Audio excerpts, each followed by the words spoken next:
So let's go ahead and hear from staff. Hi, good afternoon, Chair, Vice Chair, Commissioners. Taylor Shell with staff. Item number 10 is Tucson Electric Power's application for approval of a special agreement for electrical service with Humphrey Peaks Power, LLC. The ESA is based on TEP's large power service, time of use, high voltage rate, and includes monthly minimum billing requirements. Staff has reviewed the application, contract, and confidential information provided through data requests and recommends approval of the application as specified in its memo and proposed order. Staff is available for questions. Great, thank you. And we'll now hear from the company. Good afternoon, Mr. Chair, Mr. Vice Chair, Commissioners. Michael Patton on behalf of the company. With me here is Eric Bakken, who's a Senior Vice President and Chief Administrative Officer for TEP, and Jay Rademacher, who is the Vice President of Finance and Rates for TEP. Mr. Bakken has some opening comments he'd like to make, so I will hand the mic to him. Thank you. Great, thank you, Mike. Good afternoon, Chairman Thompson, Vice Chair Myers, Commissioner Marquez Peterson, Commissioner Walden, and Commissioner Lopez. As Mike mentioned, I'm Eric Bakken, Senior Vice President and Chief Administrative Officer for Tucson Electric Power. And again, thank you for considering this matter today. TEP is requesting the Commission's approval of an Energy Supply Agreement, or ESA, to provide electric service to a data center that will be developed by Beale Infrastructure Group and its affiliate Humphreys Peak Power, LLC. In addition to the information provided in our application, our company has provided in-depth responses to comprehensive data requests from the ACC staff. After reviewing these materials and conducting an extensive analysis, the staff prepared a report recommending approval of this agreement, as you just heard. In reaching this conclusion, staff determined, as we have, that this ESA would protect our other customers from any negative impact to rates, reliability, or resource availability. The agreement also will generate benefits for other customers by allowing us to spread our fixed system costs across more usage, contributing to greater affordability over time. There have been extensive communication and community outreach, or there has been extensive communication and community outreach about this data center project and the ESA that we have proposed. In addition to press releases and the information posted online by the company, Pima County, and the City of Tucson, the project has been discussed repeatedly at public town halls and meetings of the Tucson City Council. And I'll also note that the land sale has been approved by the Pima County Board of Supervisors. TEP representatives have also answered many questions directly posted by the public, elected leaders, and local government staff. Most questions about the ESA have focused on whether it provides adequate protections for other customers. We believe it's clear that it does. In particular, the agreement's customer protections include a non-discounted large power customer high voltage rate, no cost shift to other customers. This customer would cover at least 100% of the cost of all infrastructure needed to serve it, even if the project does not go into service. Minimum billing payments for 10 years, regardless of the energy being used. 3 years notice to cancel the contract enforced by a requirement to pay 100% of the minimum monthly billing requirement for that full period. A gradual ramp up of the project's energy needs, ensuring no reliability impact. And lastly, significant credit security requirements. Regarding reliability, we have performed an extensive analysis of our system to confirm that TEP will have adequate capacity to provide 286 megawatts of capacity to serve this project based on one, existing and planned resources under development pursuant to our most recent IRP, 2, capacity that will be available from expiring wholesale contracts, and 3, delayed and reduced industrial load. The ESA calls for a gradual ramp up to this capacity to ensure that the project does not negatively impact grid reliability. If we require additional or different resources, the customer will pay for those at their cost and will require further approval by this commission under a new special contract. Regarding rates, the ESA would require this customer to pay our full commission-approved rate for large power users taking service at the 138 kV level, ensuring that no costs are shifted to other customers. In fact, as noted in our application, this customer can help reduce the overall cost to for TEP to serve all of its customers. The project's energy use will help flatten our overall system load profile, helping us make more efficient use of our local energy grid. The project's relatively high energy use will allow us to spread TEP's fixed system costs over a greater volume of energy, reducing the need for future rate increases. We appreciate staff's thorough review and support their proposed order. We are available for any questions you might have. Also, I'll note joining online are representatives from Beale, should you have any specific questions about the project. Thank you. Great, thank you. Okay, and with that, we will go to our public speakers, and the first person on my list is Vivek Barathan. Hopefully I didn't butcher that too much, sir. Thank you, Commissioners. My name is Vivek, rhymes with cake. Okay. I'm a resident of Tucson, and I'm here to ask to vote for you to vote no on this agreement. What we've learned from every community we've talked to wherever they build a hyperscale data center is those costs get passed on to ratepayers. We've learned here in Phoenix that of all of the energy demand that's happened, the new energy demand over the past several years, about 94% of that has been caused by data centers, and yet APS comes with rate hike requests, and those get passed on to consumers. So this is the story everywhere, and it's up to energy providers to prove that this will not be the case because of this mounting body of evidence.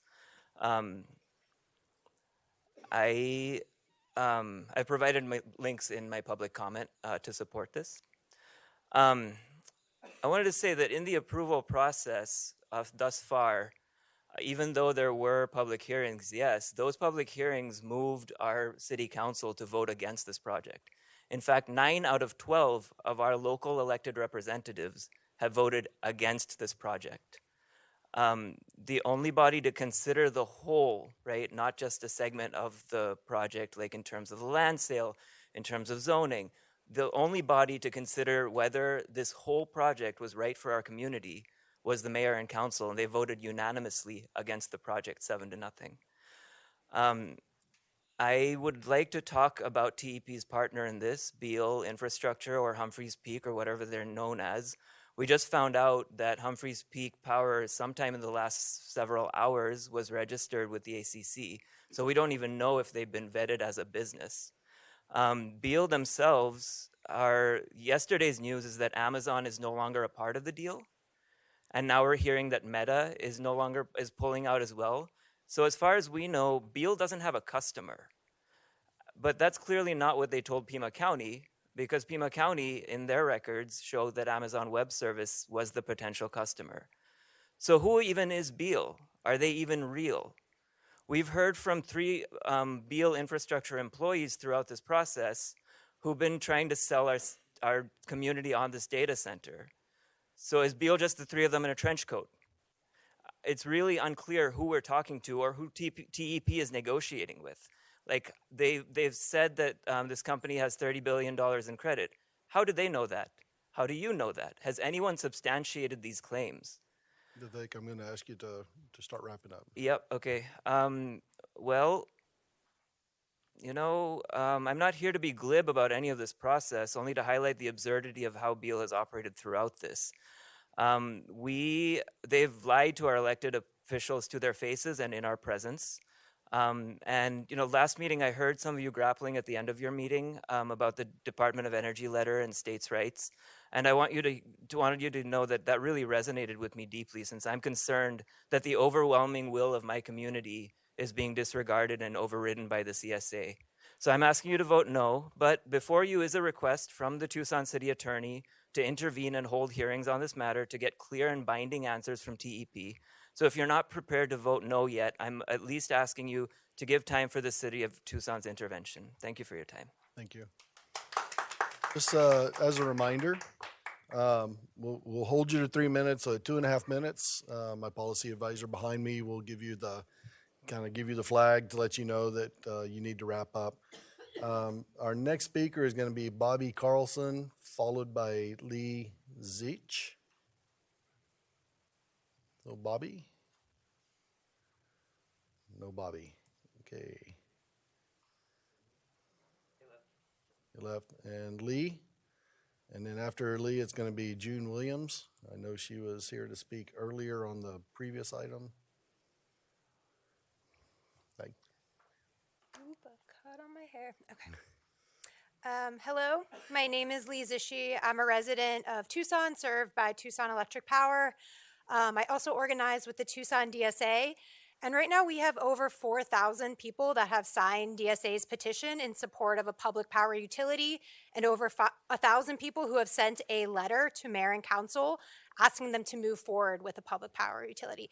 And we've gotten most of those signatures by one-on-one conversations with people. So I have personally talked to hundreds of TEP customers who are already struggling to pay their bills, especially in the summer months.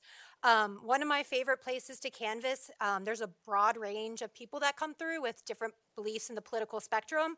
Republicans, Democrats, Independents are all signing our petition because TEP bills are too high.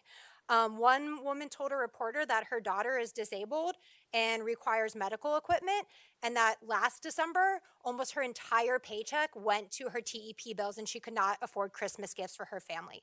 So we absolutely cannot afford a data center spike on top of this. And the main question that has not been answered by TEP is, where is this 286 megawatts really coming from, and when are we going to pay for that? Because there is nothing in the energy supply agreement that protects us from paying for generation.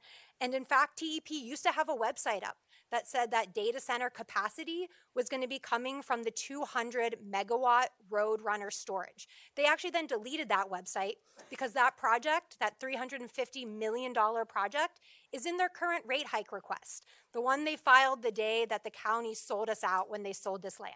So they've been completely evasive about where this energy is coming from because they know we're actually going to pay for it.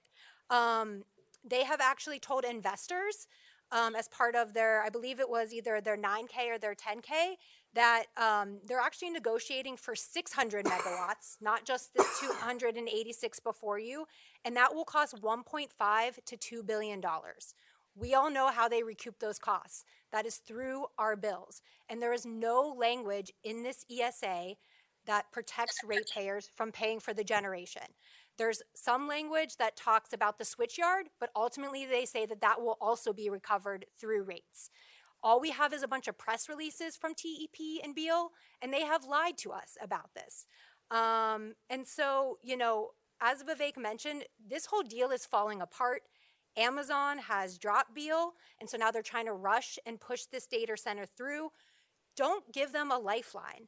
Don't allow TEP to go against the will of the people of Tucson and bring this project back from the grave. The people of Tucson said no. And, you know, electric affordability is determining elections because we have reached a crisis level. That's what we saw in New Jersey, in Virginia, in Georgia. So please deny this ESA because it will have unjust and unreasonable impacts on our bills. You are elected to protect us, not a for-profit utility and not big tech. We will remember how you vote on this, and we will then vote accordingly in the future. Thank you. Thank you, Lee. And June Williams. June, you are with us. Still. Okay. Well, I called you earlier on the previous item. Is that when you stood up and said you were meant to? Okay, this one, perfect. Gotcha. Awesome. So- Well, welcome, June. Welcome.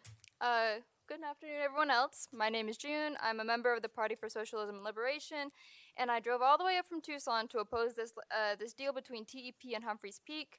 The people of Tucson have obviously been rejecting this data center all year. It has changed hands, it's morphed, and become something that the original agreements, which were largely made under NDA, don't even begin to describe. I would like to voice a concern over the false promises of green energy in this data center.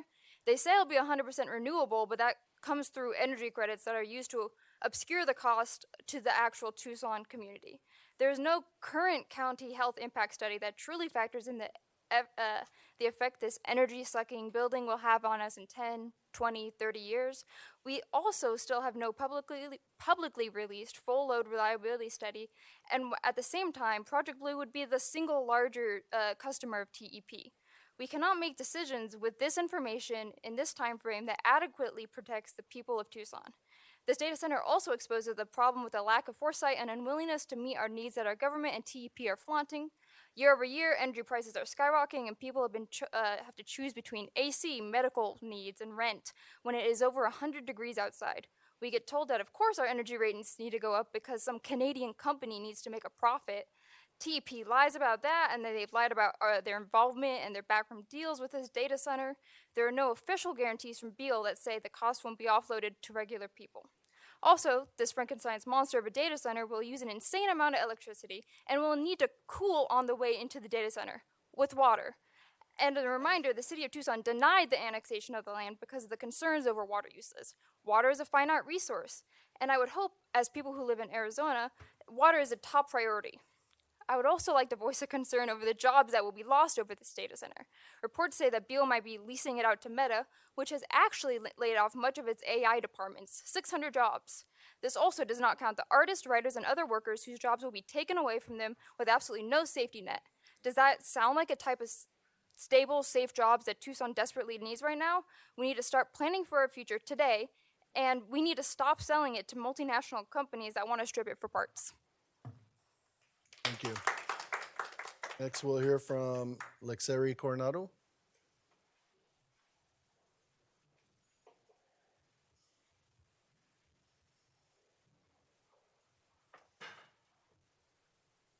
Welcome, Lexeri. Hello. Good afternoon. My name is Lexeri Coronado. I am someone who has lived and been raised in Phoenix all my life. And just growing up here, I have seen the summers get increasingly hotter and hotter. And we are now number 2 in data center development here in Phoenix. Obviously, we're talking about Tucson here, but just observing what's developed here in the city of Phoenix. Thousands of people in Tucson showed up to reject Project Blue and successfully defeated it. Instead of listening to the voices of the people, this out-of-state developer has decided to continue and is now partnering with TEP. To accept, to vote yes, will set a precedent in Arizona that data centers reign over the people's demands. Do not accept this deal.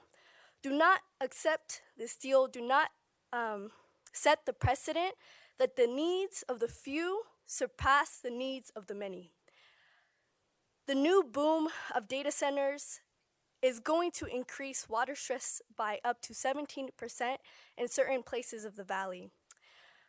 Here in Goodyear, which is where I live, the data centers there use an equivalent to 670 gallons, they use 56 million gallons of potable water annually, which is equivalent to 670 Goodyear households, which is 1.9% of the town's population. Power belongs to the people, water belongs to the people, and we need power and water to sustain our future as a people. So please vote no. And the people are here to say that we want you to vote no. I know that 2 of your seats are up for re-election, so please take that into consideration. Thank you.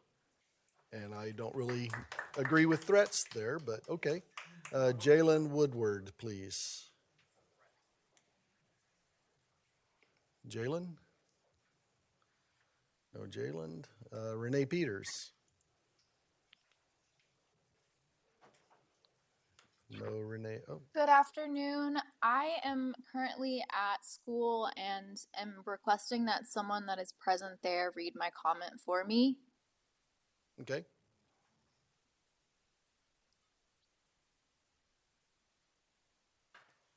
Hello, Commissioners. Thank you all for your time and for listening to us. For sure. Go ahead. Good afternoon, Commissioners. My name is Kathleen Dreyer. I'm making this statement on behalf of Renee Peters, who is online. I'm a student at the University of Arizona studying landscape architecture. I moved to Tucson 3 years ago because living in New York as a farmer and landscaper was too expensive. I had to move 7 times over 3 years, struggling to make my way on a fixed income. I wonder if anyone in favor of this ESA has struggled in the same way me and a majority of TEP customers have.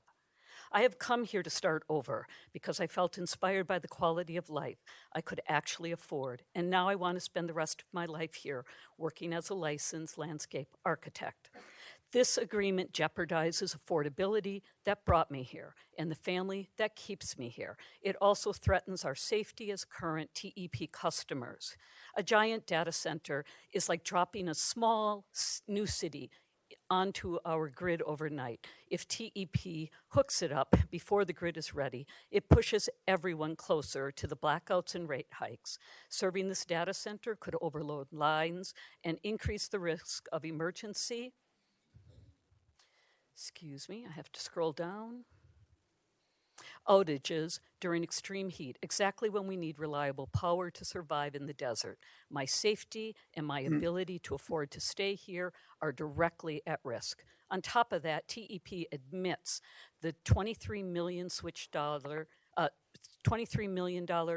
yard needed for this project was not in their legally required 10-year transmission plan. Instead of going through the normal public planning process, they pulled it from a 2018 internal, quote, saturation study, end quote, and are now, quote, accelerating, end quote, and are just it to serve Project Blue. That is not transparent, law-abiding grid planning. It is bending the system around one corporate customer. Your mission as Arizona corporate commissioners is to ensure safe, reliable, and affordable utility service for the public, not to fast-track risky projects for large corporations. In other states, big data center clusters are already raising blackout risks because they run 24/7 and don't easily turn down in emergencies. If they cannot guarantee safe, reliable power, you must be willing to say, not yet, or not here. This ESA does not protect me or any other resident. It contains no guarantees that homes and small businesses will be protected first, that all upgrades will be fully built and tested before the data center ramps up, or that the data center will curtail first in emergency. Your oath is to protect ratepayers, not guarantee one energy user uninterrupted power at our expense. It is the best interest of your constituents who are mostly struggling to get by. You must vote no on this ESA. Thank you. Thank you. And Kathleen, don't go away because you're actually up next. I'm sorry, sir? You're actually up next. So my name's Kathleen Dreyer, 20-year resident in Tucson, Arizona. I don't have a prepared statement. I am a part of the No Desert Data Coalition. I'm here to make a statement, hopefully appealing to your heart. Tucson said no. We said no over and over and over again. The city council said no. 2 members of the Board of Supervisors said no. You have received letters from the Board of Supervisors. There was a city council member here present today, but since we were last on the list, he needed to leave. We of the coalition and the community, we are the ones that have brought thousands of people to the table, thousands of people to express their opinion. We know that you have received somewhere in the neighborhood of 500 or so comments from citizens, all with 1 or 2 exceptions that vehemently oppose this proposal. So I'm asking you, represent us. Please make this beyond the lip service. I've heard each of you say this morning in one capacity or another, we are here to represent the constituents. I'm challenging you to prove it. We are begging you to listen to us. We are the people who have been saying this, that this project lands in the hands of, is dependent upon a handful of very wealthy people with bottomless rungs of money to make this go through is devastating. And it really breaks down. We are at a point in our country where we need to see elected officials genuinely walk their talk, that they are supporting their constituents. Right now, I don't see it and I don't hear it. I certainly don't hear it from our utility company. So I'm asking you, I'm begging you. I sent each one of you an email with a link to photos that I've taken. I've been documenting this process since June. If you take the time to look at it sincerely, you will see hundreds of images of hundreds of people who are expressing no. No is no. Please listen to us. Thank you. Thank you. And up next is Glenda Avalos. Glenda Avalos? She left. Okay, she signed up 3 times to speak, so I was only gonna. Daniel Dempsey. Is Daniel here? I think he's online. Yeah, hey, can you hear Yes, me? we gotcha. Go ahead. Okay, sorry guys. I'm in my car, so let me know if there's any problems. Okay, perfect. Thank you. Good afternoon, commissioners. My name is Daniel Dempsey with Underground Arizona. The question before you is not, is this good or bad for the economy of Southern Arizona? The question before you is, can this contract impact ratepayers? Or can Beale's failure to perform harm TEP or ratepayers? I don't think anybody disputes that the size of this project can impact ratepayers. Unlike its peers, TEP is not establishing a separate rate for data centers despite substantial testimony in the APS rate case and in Chairman Thompson's data center docket. APS, SRP, and others have laid a thick record that contracts simply aren't enough, that real protections are needed outside of contracts. As such, we believe this contract must be heard as a rate case and not as part of a normal administrative hearing. Now, as to why we think this is a bad contract, first off, TEP does not have a spare 350 megawatts laying around. This represents 10 to 20% of TEP's peak summer demand. Any excess capacity that currently exists was built for reliability pursuant to federal law or for future growth pursuant to normal planning. Capacity built for other purposes being given to Beale without Beale paying market rates for new generation is a massive cross subsidy because, as APS outlines in great detail in its rate case, new generation is significantly more costly than old generation. This could be close to $1 billion in subsidies from ratepayers to Beale given the current sky-high cost of new generation. Secondly, TEP is not entering into a contract with Google or Meta. This is a contract with a third-party landlord or flipper that is merely hoping to get Google or Meta to sign up as a tenant so that it can capture some margin and then flip the asset. This is about as risky as it gets. And the security amounts of $40 million or $80 million are 1/10 to 1/20th of what would be required if TEP was not pretending that new generation was free. Thirdly, as much as your job is to protect ratepayers, your job is also to protect TEP from itself. This contract is a bad contract for everybody, including TEP. Whether you agree or disagree, and while commission staff do their best with the resources they have, this should be a rate case with an adversarial process from interveners that vets and builds a thorough record of the parties' claims. As such, we request that you review this contract as a rate case. The contract as currently constructed does not protect ratepayers from subsidizing very large, very wealthy private investors, and it does not sufficiently protect against non-performance. If Beale cannot make enough money without subsidies or pushing enormous risk onto TEP, then this contract needs to die. Thanks again for your time. Thank you.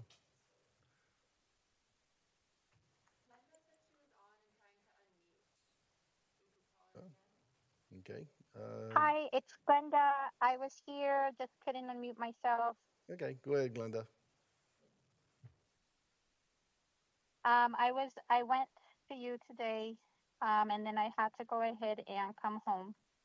So I'm driving and I'm pulling over really quick so that I can go ahead and share my Okay. thoughts. Be safe.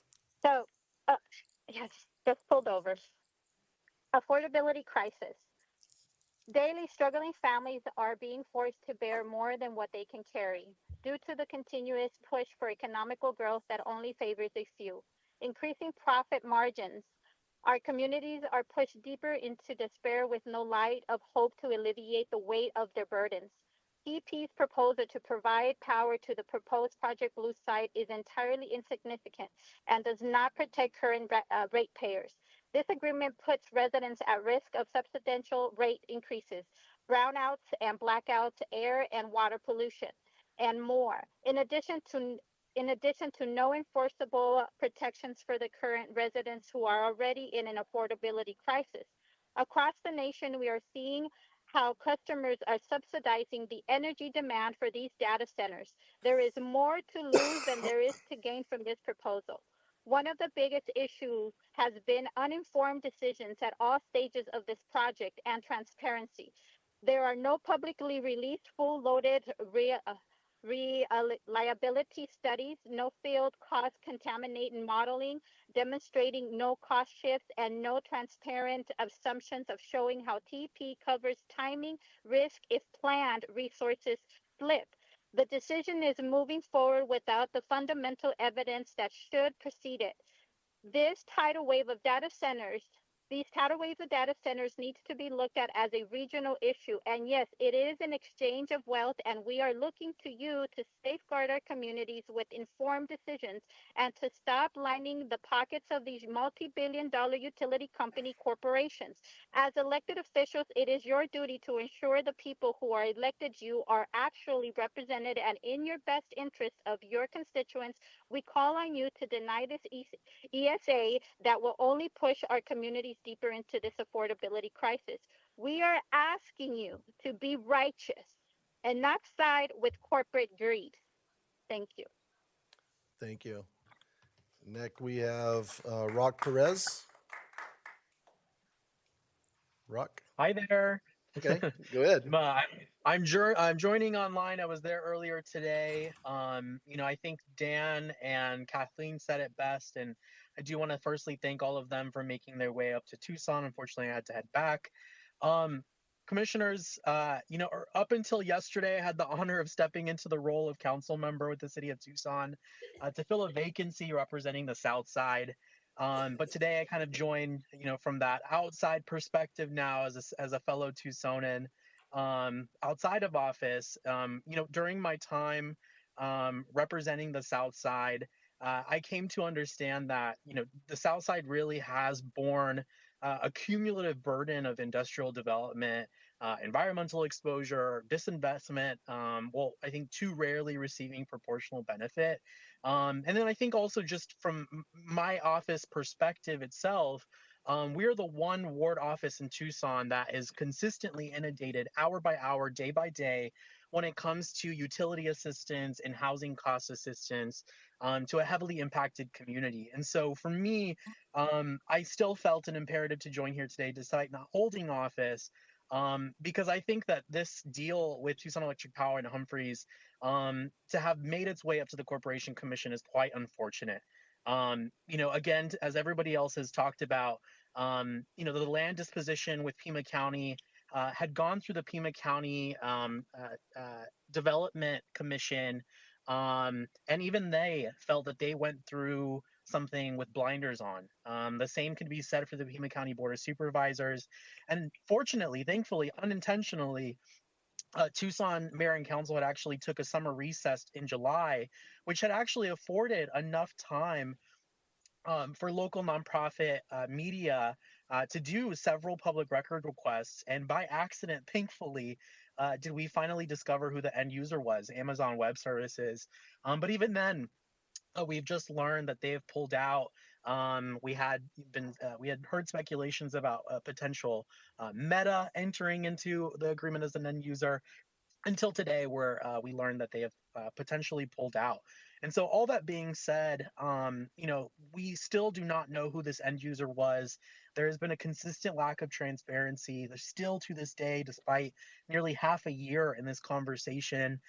And so one of the commissioners at some point had mentioned being a huge proponent of developers engaging with the community. And so I really want to implore you to understand that, yes, there has been engagement. And for me, being a first-time public official and appointed one at that, being alongside, 20-year veteran officials and seeing thousands of people turn out into the largest venue in Tucson in opposition to this was an extremely eye-opening experience. And so I think for me, understanding that there are interests around economic development and the potential property tax yieldings, and I know I'm coming close to time, I do just want to say that if there is an intention to pass this today, I would at the very least urge you all to maybe table the item to allow for Pima County to really explore a definitive agreement with this developer that ensures a lot of what the verbal agreements were around community investments, workforce development, are actualized in a contract. I think right now, unfortunately, TEP and Beale have cornered the county into meeting their standards at a certain point. But we're also cognizant of the fact that TEP also filed for a rate case in addition to this. And so this stuff is happening right before our eyes. I think it's, unfortunate. I'm not against, development, but I think that this has just been a deeply unfortunate experience for Tucson, and I hope that you all will consider rejecting it, as myself and our fellow council members and several officials, and I think even our state legislators who are really trying to push for us to look elsewhere instead of a desert that has experienced a lot of extraction already. But thank you all for your time. Thank you, Rock. Nicole Goff. Is Nicole online? Hey, can you hear me? Yeah, and yes. Awesome. Thank Very you so much. Good afternoon, everybody. I am just here representing myself. I'm just a concerned citizen. I live in Phoenix, but I grew up in Tucson. Chair Thompson, Vice Chair Myers, and Commissioners Marquez Peterson, Walden, and Lopez, thank you for your time. I'm Nicole, and I grew up only a few miles away from where Beale Infrastructure plans to build their data center.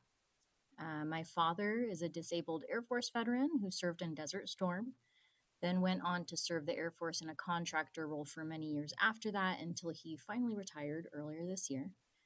My mother also retired earlier this year, and she was a school and reading teacher who spent her career teaching elementary school students how to read in the Beale School District.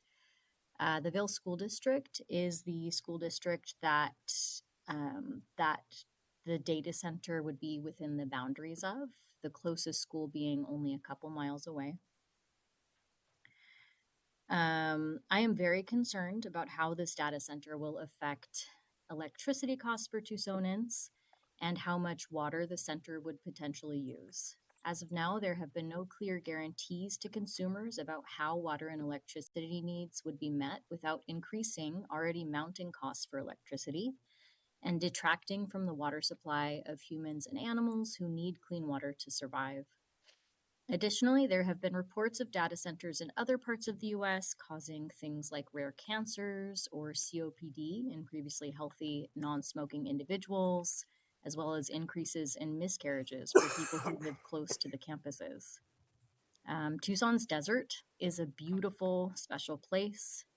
And I think to build a data center in Arizona when our Colorado River resources and groundwater resources are already strained is very short-sighted, dangerous, and irresponsible.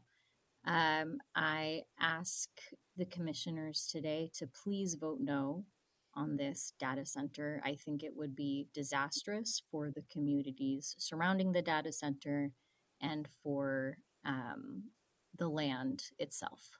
Thank you. Thank you, Nicole. Elizabeth Wilkening says she's online. Yeah.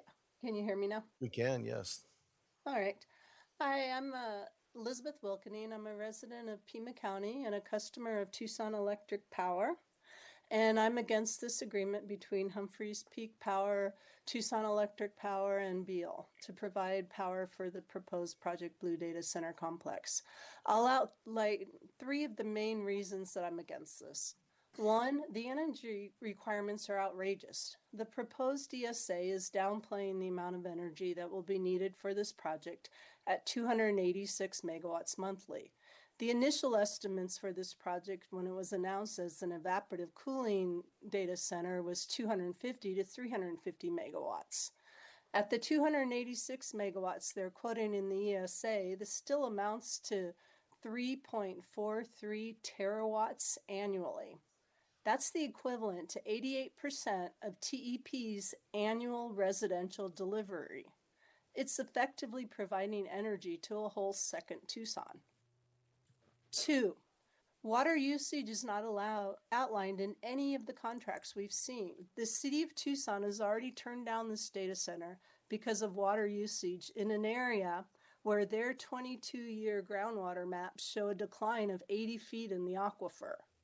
None of this takes into account the amount of water required to generate electricity in our Colorado River watershed, where TEP will be generating an additional 286 megawatts of electricity, most likely by burning methane gas. We are already in a tier 1 of shortage sharing conditions on the river, and we haven't gotten a drought agreement in place with the upper basin, putting a majority of our water supply at risk. Beale's promises, which aren't in writing of renewable energy, are false promises at best.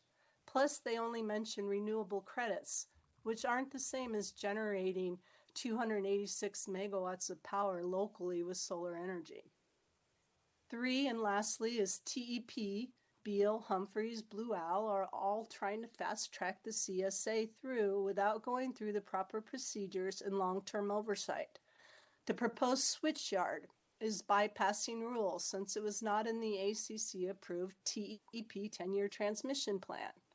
Tucson's city attorney is concerned with the impact on the rates and reliability for our community with this CSA and is asking for more research and written commitments into this agreement. Beale no longer has a customer for this data center, as we've heard today, and this shows that any end user of the data center can leave the ratepayers with the infrastructure bills. Beale keeps throwing out empty promises with no legally binding commitments.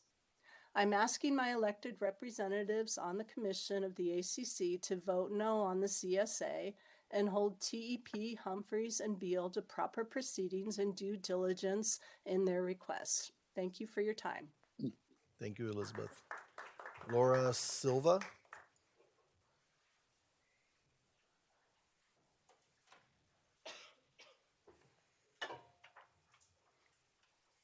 Hi, Laura. Hello, my name is Laura Silva. I'm a Tucson City resident and homeowner, retired chemical engineer. I worked in energy and chemicals and at a national lab. I'm not anti-development at all, but this project is really pathetic. I would ask you to vote against the present application for this data center development. ACC's mission is not compatible with this present agreement, and in addition to what everyone else has said here, a major red flag is the magnitude of an unreasonable transfer of financial risk for a data center development from whoever this ultimate corporate beneficiary might be, who might be MIA, don't know, to the local residents and utility ratepayers. The risk hasn't been analyzed, discussed, or mitigated. Recent warnings of an AI bubble have come from the Bank of England, the International Monetary Fund, and others. Correcting for an AI bubble may not be a huge deal for big data. They'll recover, they'll make minor adjustments and move on, just like .com crashes and things like that. But correcting for an AI bubble would be a real problem for us. Abandoned investment or infrastructure by Tucson Electric Power would leave an enormous negative footprint. There's a real imbalance here. This is not a theoretical concern. These things have happened in the past. In 1982, Washington Public Power Supply System, and at the time their acronym was WHOOPS, built power capacity to meet a growing market, but market projections and real life met them, and this municipal corporation defaulted on $2.25 billion in muni bonds. This is 1982 dollars, which was the largest muni bond default at the time. Ratepayers were stiffed. The last lawsuit was finally settled 13 years later. Please don't let TEP become the spawn of whoops. I attended public meetings where Beale presented their project to us. I found the presentation to be simplistic, absent the rigor of case studies and risk scenarios, and it didn't even improve the second time they gave it or even the third time they gave it. I mean, not even one more bullet point. It was the same thing. Where in the present application is the public shielded from the risk of huge mistakes, such as whoops, by Humphreys, Beale, and Tucson Electric Power regarding these projects? Where are the binding agreements, the capital balance sheets? I'm sorry, I don't think Beale has a capital balance sheet. Insurance and reinsurance that demonstrates the data industry is not just going to freeload on the public and then walk away in the event of financial ruin. Where in the present application has it been demonstrated that there's a financially viable project owner? Yesterday's Arizona Daily Star reported that the developer has not secured a data center customer. We don't know if this project is vaporware or not. Why give a speculator a lifeline? ACC's study of data center issues, launched in April 2025, is awesome, and it should be used to analyze, discuss, and mitigate these risks and provide guidance on exactly what the technical and economic content has to be for really good applications by utilities so that they can get these projects approved and not just flounder around for months. For now, please do not approve an application for a project that has not answered these basic questions and may not even be a real project. Thank you. Thank you, Laura. Next speaker is Carissa Sip. Showing that you're online. Carissa, are you online?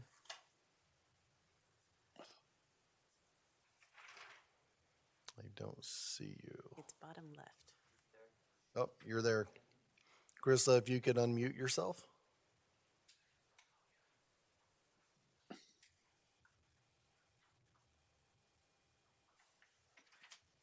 Hi, can you hear me now? You can, yes. Okay, hi, yes.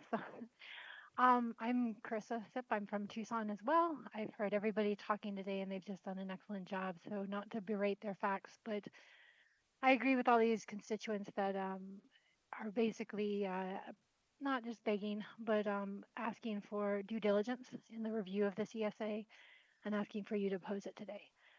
I think it should be you should say no, or at least request delay and more evaluation prior to approving this ESA between Tucson Electric Power and a foreign unregistered AZ entity, Humphrey Peak Power. I know I only have a couple of minutes and I know many people have to speak, so I just want to mention that at the opening, Humphrey's Peak Power LLC is not registered in AZ, Arizona. It only was registered in June of this year in the Delaware Domestic as a Delaware Domestic LLC. There is not a record of registration in AZ. The registration of one LLC does not cover the LLCs within the Humphreys Peak properties does not cover this power property. The statutory requirement is not covering power under properties, and for this reason alone, we need to pause at least, if not tell TEP go back to the drawing board on this ESA agreement. As we're allowing Humphreys Peak Power, which is again a foreign entity, we need to have them register properly in Arizona to properly show that they have the end use identity in Arizona.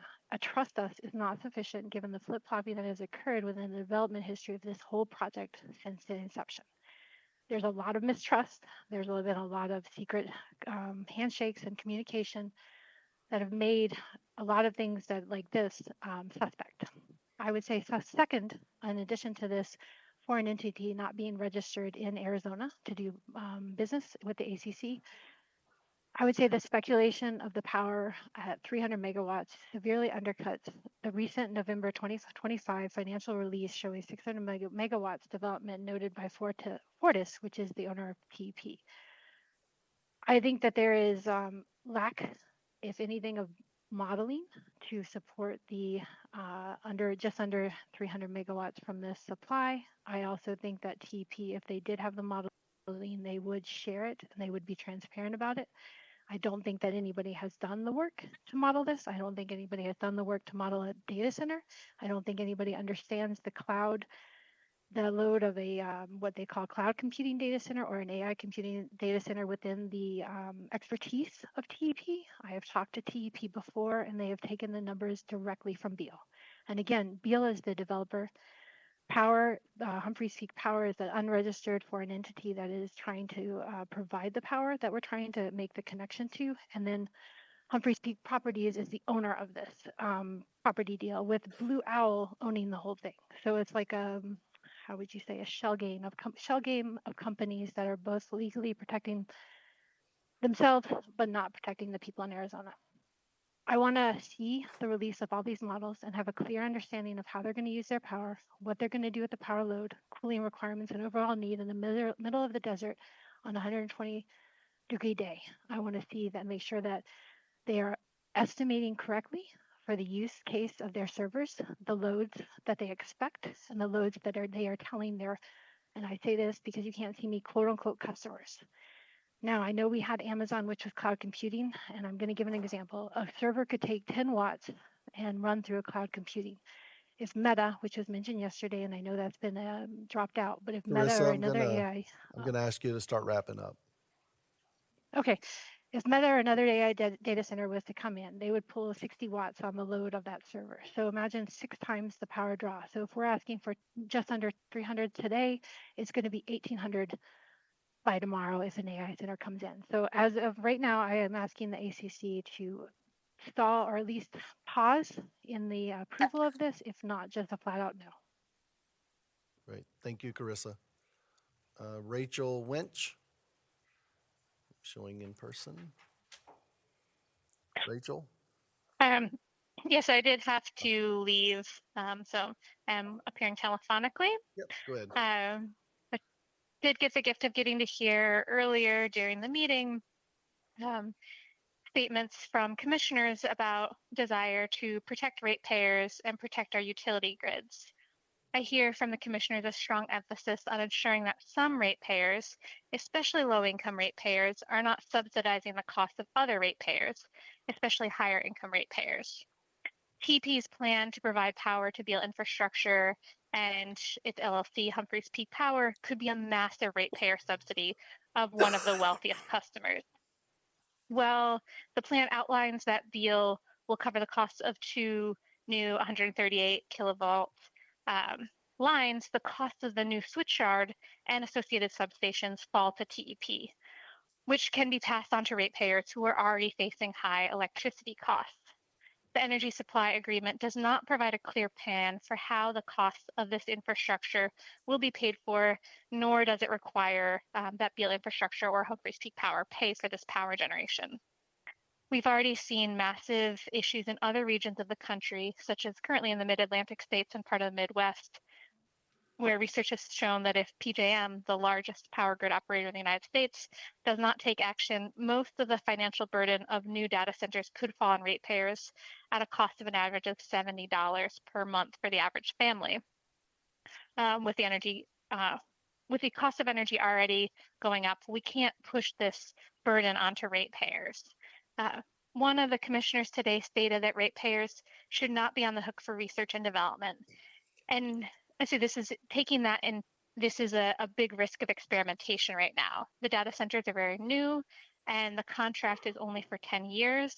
If the project is approved, TEP will initiate large capital-intensive investments and could leave ratepayers on the hook for cost recovery of any stranded assets if the developer abandons operations and TEP can't fully recover the cost within those 10 years. The contract does include some money to be paid if Humphreys Peak Power abandons the project, but it doesn't cover that full cost of how much the 300 megavolt generation will cost to ratepayers. We know that it's risky. We've seen that the initial end user has already pulled out. This is a very precarious project. In addition to the cost that this plan could pass on to ratepayers, it could also affect energy reliability. The energy supply agreement does not include a commitment that in the event that there are demands on the grid that are higher than the supply, that the data center energy will be cut before residential. We already see high rates of heat-related deaths, especially during summer power outages. This project is a threat to our energy supply security and ask that you vote no. Thank you. Thank you, Rachel. Next up is Grace Appleby.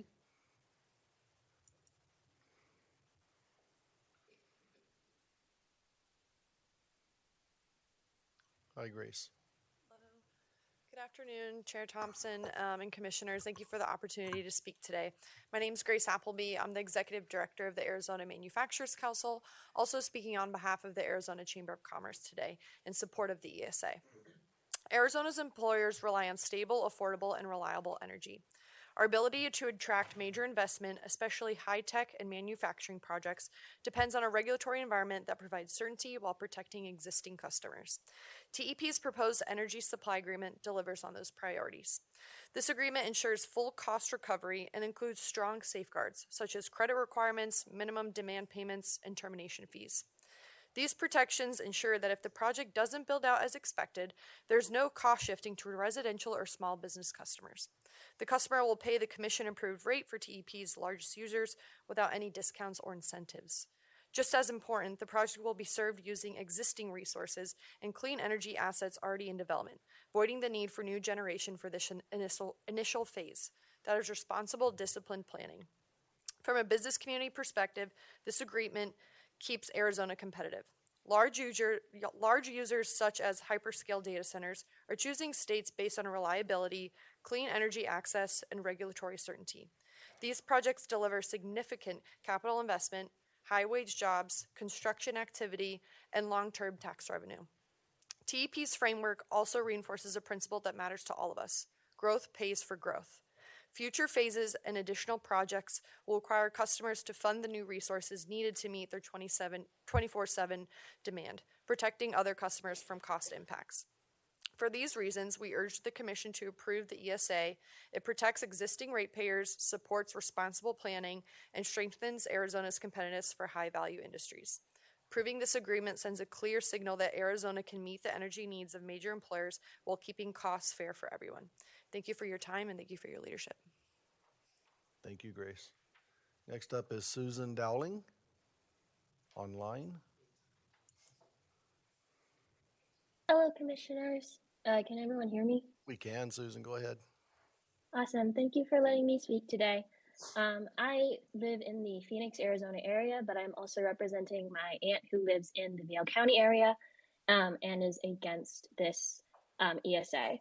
I am specifically pressing on the commission to delay this vote until the other docket item where the commission's inquiry and review of existing rate classifications and other potential uses relating to data centers is resolved first. I believe it'd be more efficient for that docket item to be reviewed thoroughly because TEP will not be the only utility looking to build data centers within the state of Arizona, and having broad-wise state regulations for how to deal with these customers demanding super high levels of power would be beneficial to all ratepayers.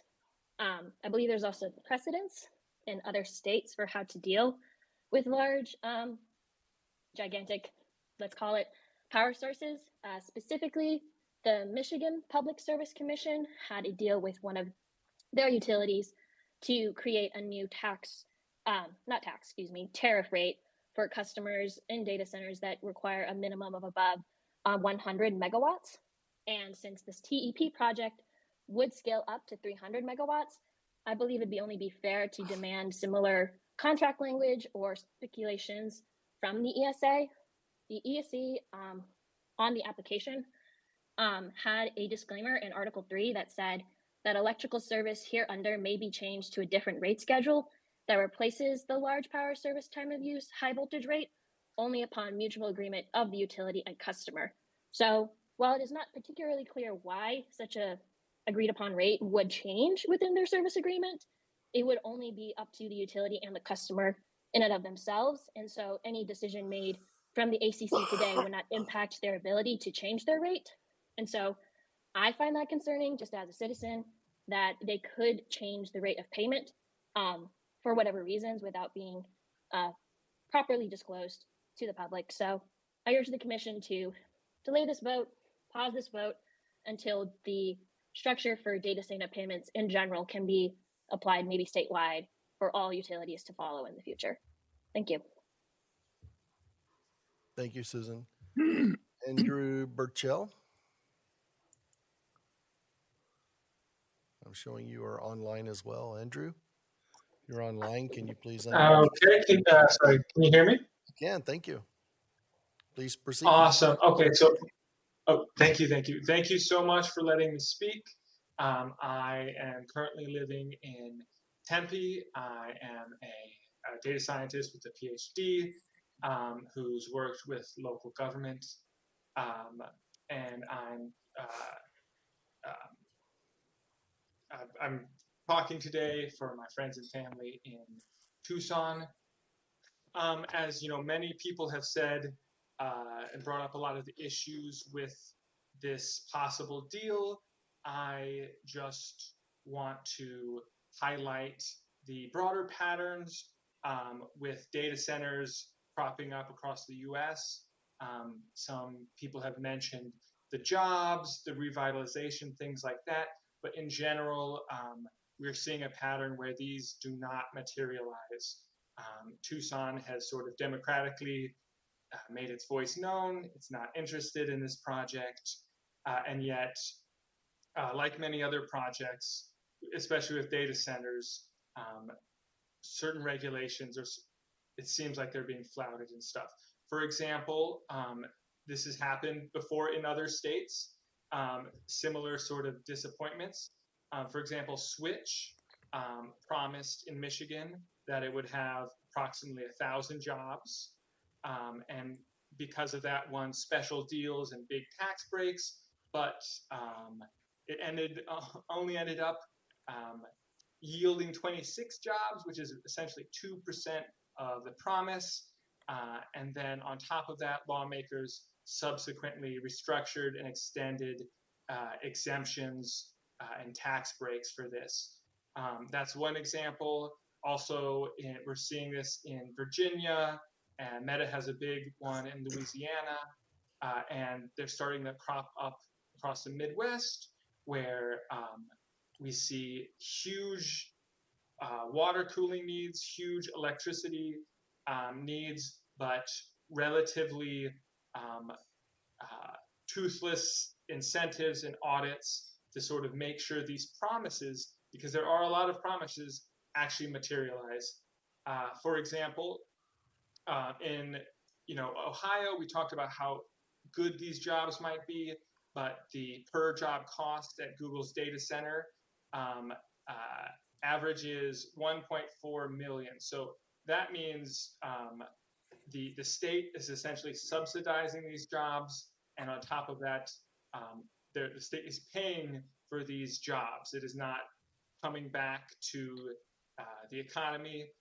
Essentially, we are just giving, in Ohio's case, $1.4 million or $1 million to these data center jobs. They're not coming back. This is from goodjobsfirst.org. I don't have a lot more to say, but this is a pattern, coming across the U.S. We should look into those other examples and try to learn from them. And I don't think that these flashy, expensive projects should be allowed to just bowl through red tape on sort of tenuous promises. Yes, the benefits are not there. That's all I have to say. Great. And thank you so much for your time. I've urged the commission to vote no on this. Great. Thank you. Thank you, Andrew. Rick Rappaport? Yes. Can you hear me? I can. Go ahead. Great. Yes, my name is Rick Rappaport. I live in Oro Valley. I speak in opposition. I hope you all don't have opposition fatigue by this time. My primary objection is grid stability. It's really impossible to properly assess the impact on the grid from TEP's application, other than their promise not to worry, things will be okay. And I guess the behind closed doors disclosures to staff who are really not at all expert at analyzing the complexity of this kind of load. They've relied on TEP, and that's pretty much the basis for staff approval. Commissioner Thompson, you've been responsible for billions of dollars of gas pipelines, overseeing their sale, design, and installation. I can't imagine you could have succeeded in any of those without scrupulous attention to basically what could go wrong. No way you would ever have authorized expenditures at that magnitude with lingering doubts about serious big picture potential problems.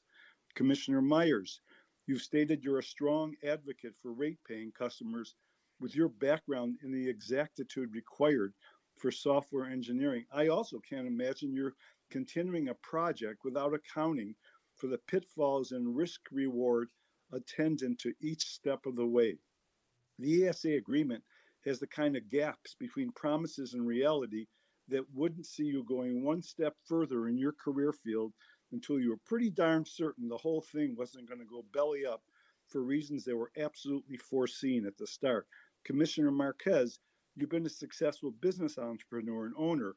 Planning was your guiding light, but how could you plan around such gigantic potential risks that the ESA poses? You couldn't, you wouldn't, not without the kind of cautionary footnote to your projections that would swallow up every good thing that promised.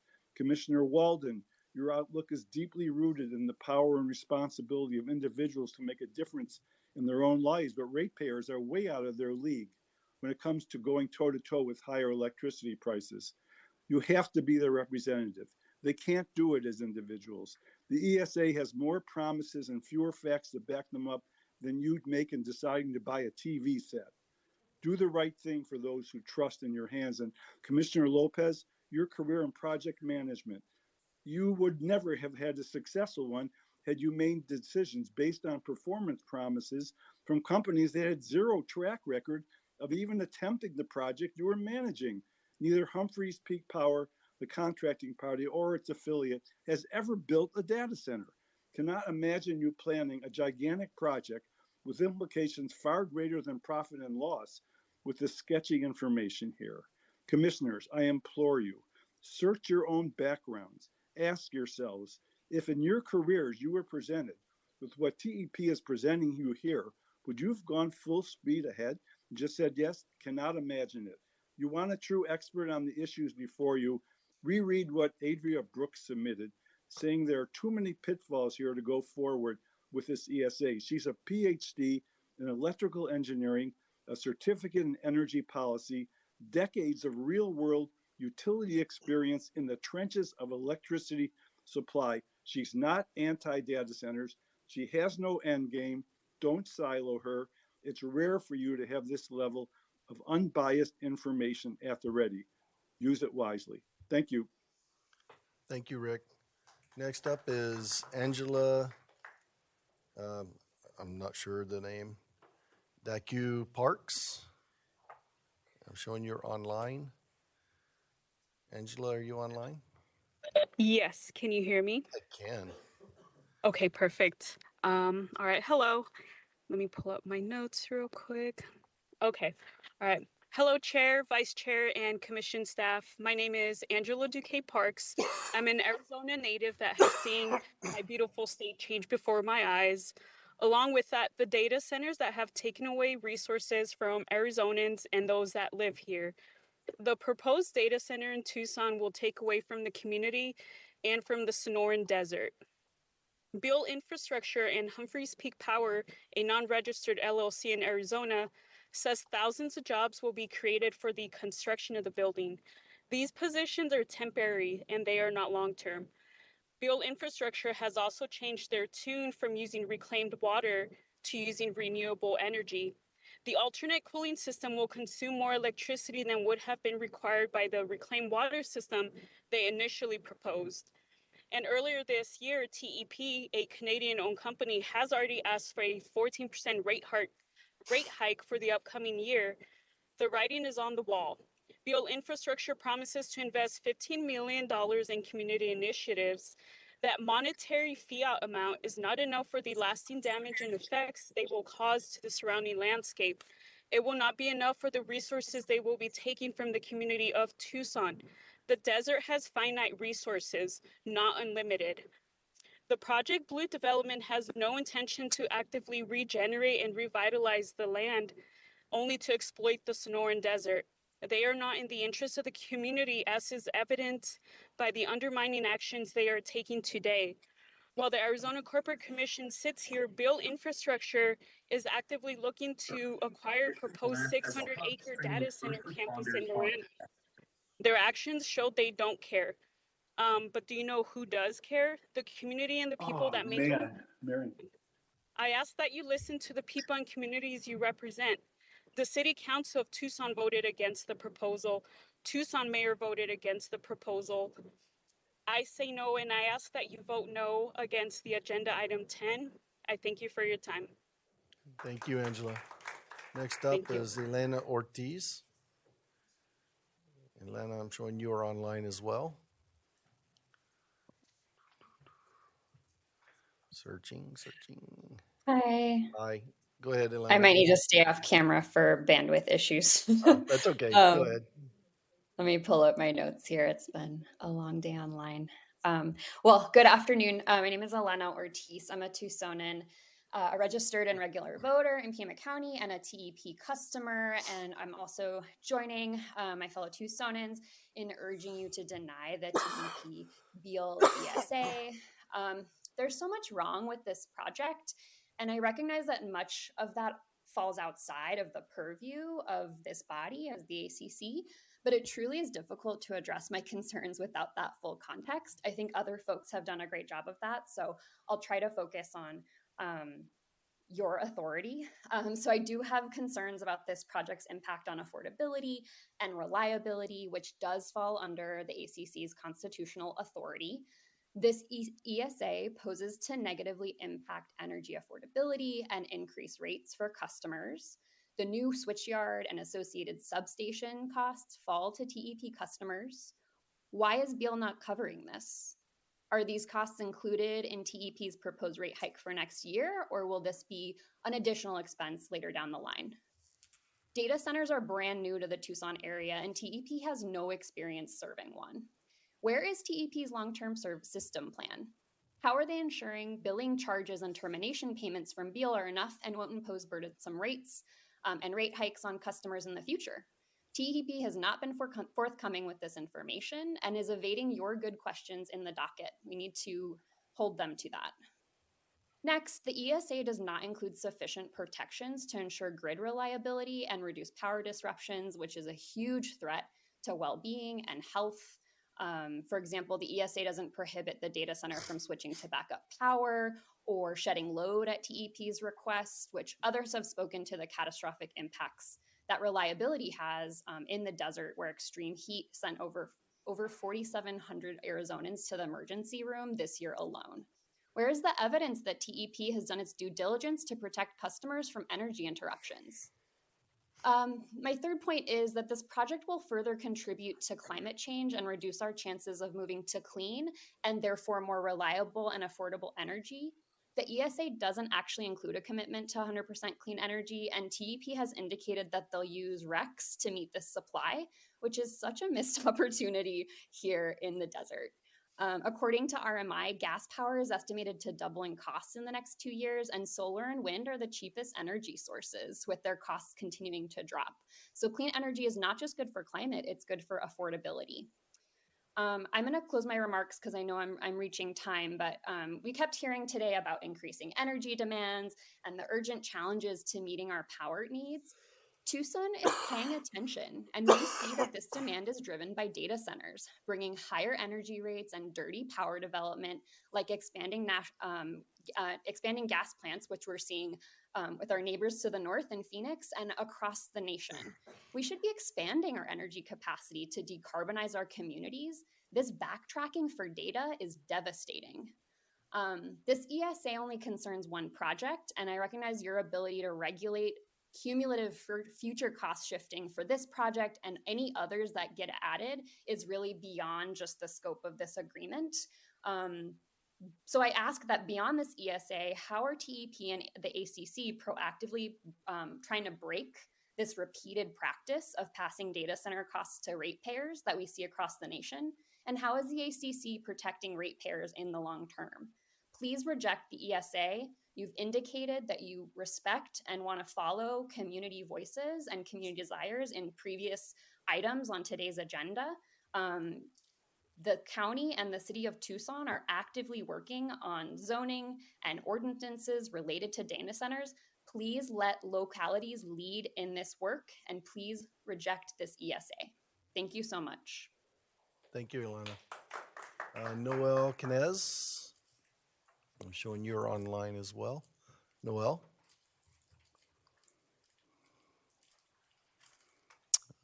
Don't know if I see you. Noel, are you there? I don't see Noel. Karina Menerin.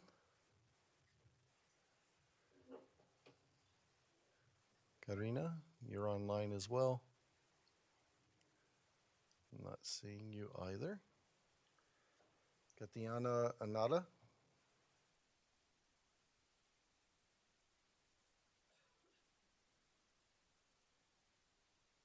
Hi, Katiana. Hi. So my name is Keethana. I Can am I a get you Tucsonan. to pull your mask so I Oh can yeah, hear you? sure. Thank Sorry. you. Sorry. It's Keethana. I am a Tucsonan, a TEP customer. I traveled up from Tucson to urge the commission to vote no on TEP's energy service agreement. What I'm about to say builds on the public comment I submitted to this docket, but I also want to remind the commissioners that for every person like me here today or online, there are thousands of Arizonans who oppose this. This docket has already received, as others have mentioned, 500 comments and counting, totaling 1,000 pages to oppose this agreement. And I believe there have only been 2 comments filed in support. If the ACC truly aims to provide safe, reliable, and affordable utility services, I urge the commissioners to vote no to the proposal as it currently stands. There is nothing in this energy service agreement that would protect ratepayers. TEP and Project Blue's developers Beale Infrastructure, or Humphreys Peak, are proceeding with their project despite Tucson and Pima County's residents' clear opposition this summer to building a hyperscale data center that would potentially require as much energy as the entire city when fully completed. TEP isn't prepared to supply this energy with existing capacity. And the developers' public statements about sources and infrastructure are not included in this ESA or in any other legally binding agreements or contracts. We can't just rely on what they say, especially when a developer like Beale has no track record of building these projects. So, who will pay for the generation of more energy for this massive project? As places around the country have shown us, residential and local business customers. And this project is just one of many in a speculative push to quickly build out dozens of massive data centers in the region. This will mean rising bills, grid instability, and blackouts for consumers, which can be deadly in our summer heat. It's been reported that by October 2025, Pima County recorded nearly 100 heat-related deaths, and 40% of those people died indoors. That's only going to get worse if projects like this go through. I also understand that the commission has another docket on large data center and other high-load users, so it doesn't make sense to consider TEP's application, let alone push ahead with it, before that broader framework for the state's approach to these energy-intensive customers. This is an opportunity for the commission to take leadership on this issue, as rising energy bills have galvanized ordinary consumers and voters across party lines. You may be familiar with last month's Georgia Public Service Commission election. It's been widely reported on and was an upset for those who were on the commission. As elected officials, our commissioners should represent Arizonans' needs and interests by denying the ESA. Our voices have been clear. Vote no. Listen to what your constituents are telling you, or what happened in Georgia may happen here next year too. Thank you. Next up is Bennett Marks. Showing you're online, Bennett.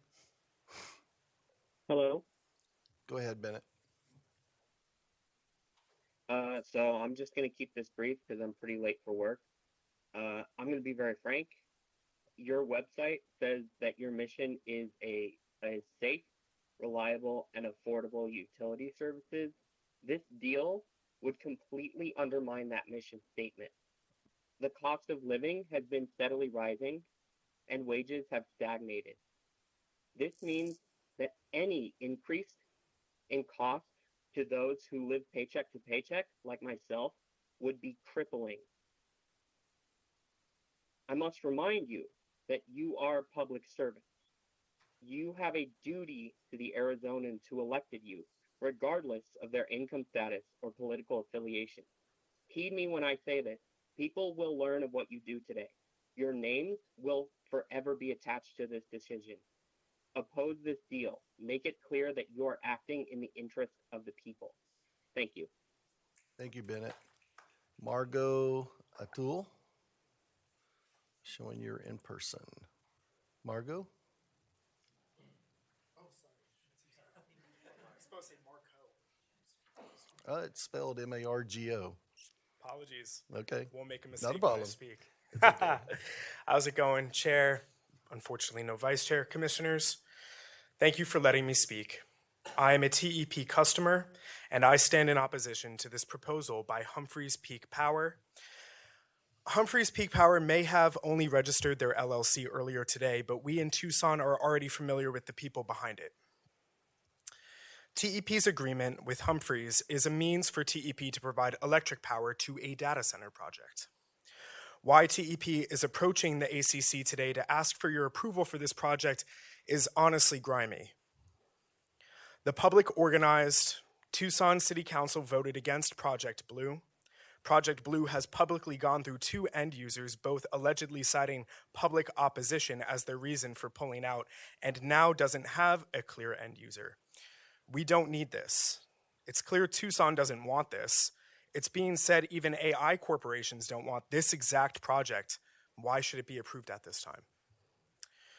Investment in data centers is being ramped up to handle the excessive power demands of AI. These burdens are being forced on us before we can develop the infrastructure to handle the energy demands and pollutive byproducts. The massive consumption of resources of these data centers will grind us to a halt as AI corporations harvest, as they put it, what is left of the nation for short-term profit, leaving behind wreckage, forced migration, and environmental disaster. This is not speculation. We are seeing this in secondary cities across the country already. You and I need to pause and think this through more carefully. The federal government is now trying to bypass state laws of protection by removing all restrictions governing data centers. The fiduciary responsibility of these corporations prevent them from properly considering the community they're inflicting themselves upon.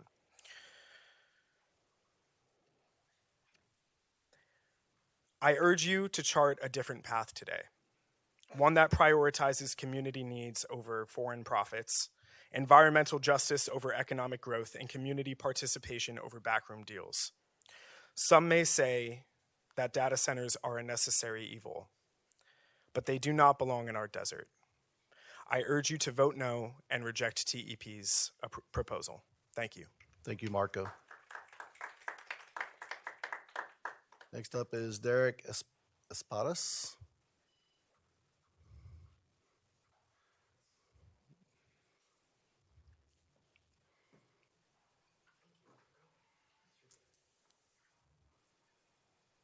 Good afternoon, Derek.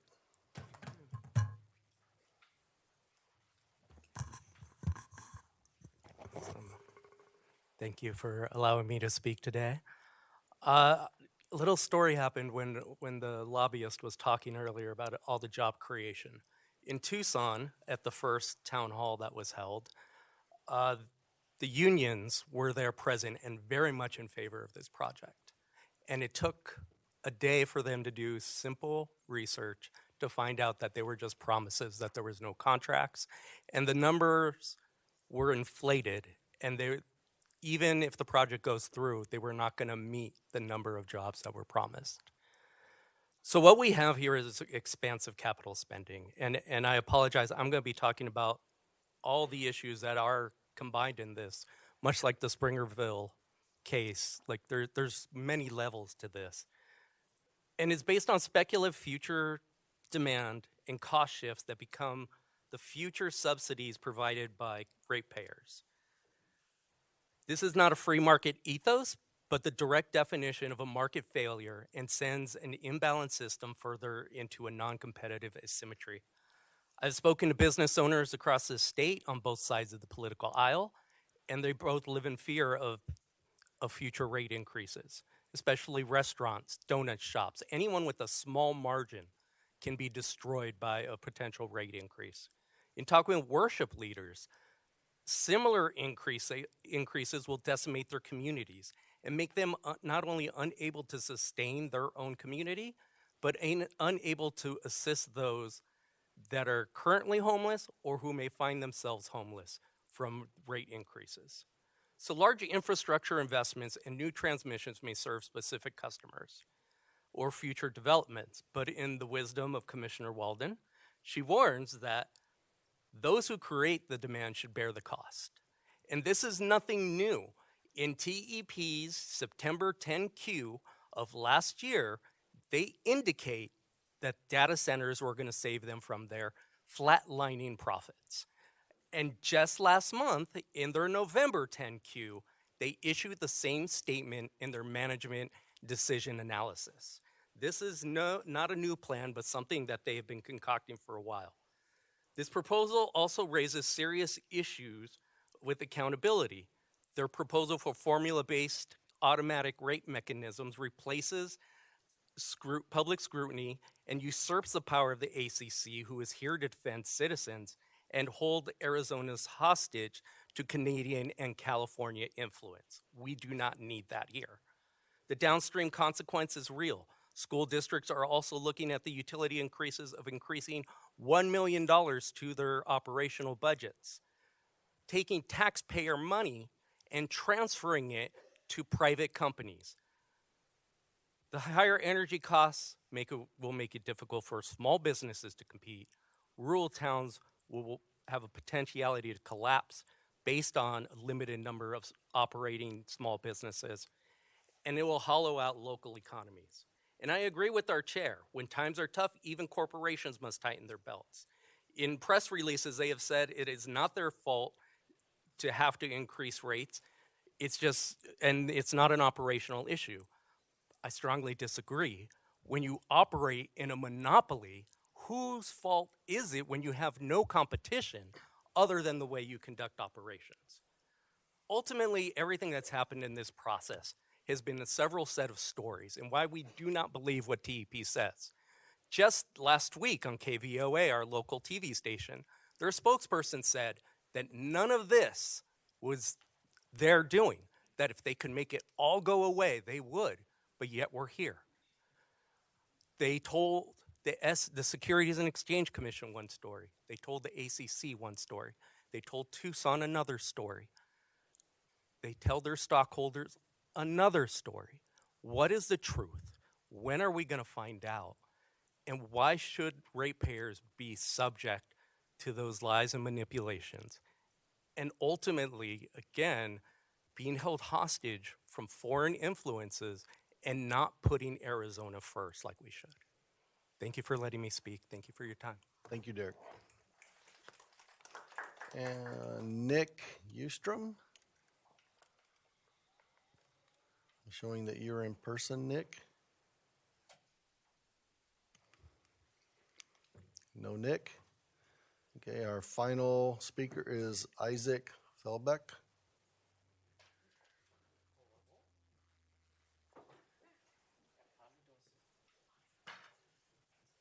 Welcome, Isaac.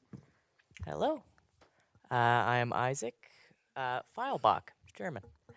I am a lifelong resident of Phoenix, and I'm here today because when I heard about this, I got a little annoyed. I got a little bored later on and less annoyed by this point. But the decision was already made is kind of what's getting to me. Like, they've already had the full meeting. I am with the union. I'm a labor organizer. That's a lot of what I do. It's so hard to get people together to agree on something, to go out and to actually speak to something, or to protest, or to do anything. To get thousands of Tucsonians? It stops. To get thousands of them out for just this thing, they're motivated. They've made their voice known. Not to mention, I'm a little concerned on a practical aspect as well, considering just last month, memory prices have skyrocketed, and that's like most of what a data center is. Like, DRAM has gone up like 50 to 100% depending on what you're buying. That's going to change the price prospects for this. I'm guessing they haven't mentioned that yet. Not to mention, they've made a lot of points about how little information there is. I only found out that apparently Beale is now Humphrey. And they talked about this earlier where they're like, oh, we have these we had the community outreach. We have the answer from that community outreach as well. The answer was no. So the best they can guarantee really is the construction cost, which granted, 3,000 construction jobs, that's good. That's a one-time payout, and it's going to cost the city of Tucson and probably the state for the rest of its existence. So I don't really think that it's going to be a good idea to go forward with this. I recommend saying no. Thank you, Isaac. And that completes all of our speakers. And so with that, did you want to follow up with anything, or do you want us to move to commissioner questions? Sure. Chair, commissioners, if I could, I'd like to try to address just some of the comments that were made. I think first and foremost, under the laws of the state of Arizona, under the rules of this commission, we have an obligation to serve. And I think as this customer came to us, we understood that and could, you could see a scenario where they move forward with the 138 tariff as it is. But I think we understood that we needed to build in protections for our other customers as well as for ourselves. And so you saw that with the 75% minimum load. You saw that with a longer than normal term to the contract. You saw that with the 3-year cancellation period. And I think most significantly with the credit support that is equal to about 3 years of the maximum load. In the hundreds of millions of dollars. So significant protections for our other customers, significant protections for the company. Secondly, I'd like to just talk a little bit about the capacity for this project.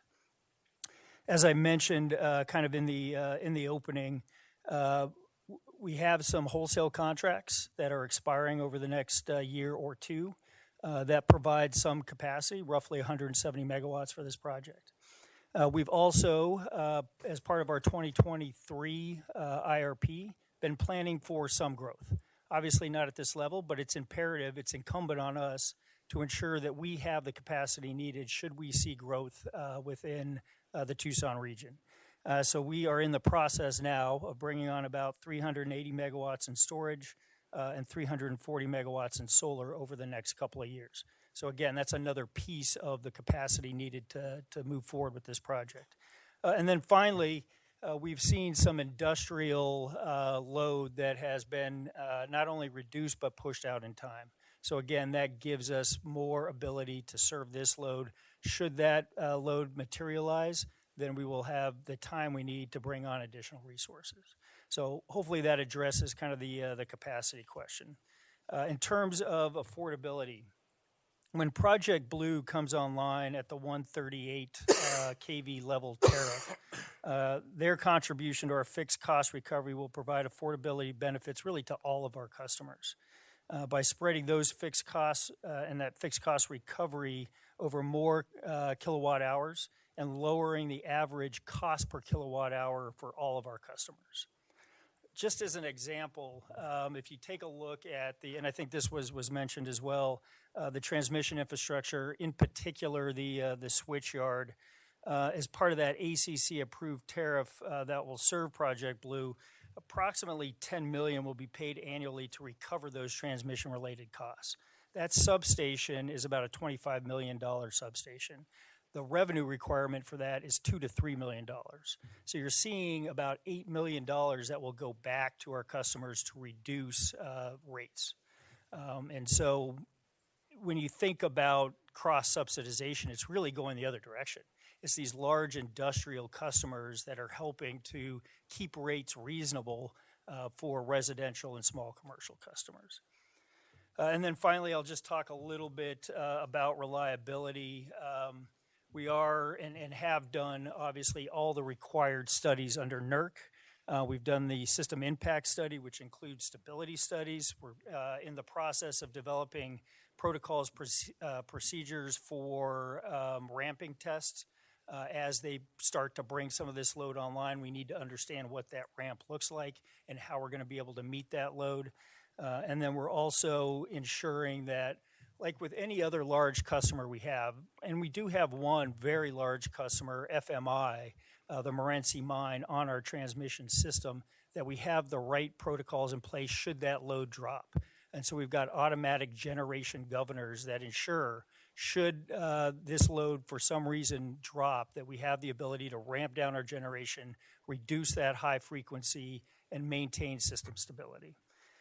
So just a couple of points that I wanted to try to address that I heard from the folks that made public comment, but certainly open and available to answer any other questions. Great, thank you. So we'll go ahead and go to commissioner questions, starting with Commissioner Walden. So I've got a lot of questions. The system impact study that TEP performed to make sure that the 286 megawatt demand would not create system reliability issues, who paid for that study? Under the FERC and NERC rules and regulations, the customer pays for that study. Was it Humphreys Peak Power then? I believe it was Beale that Or paid Beale, for okay. the system impact study.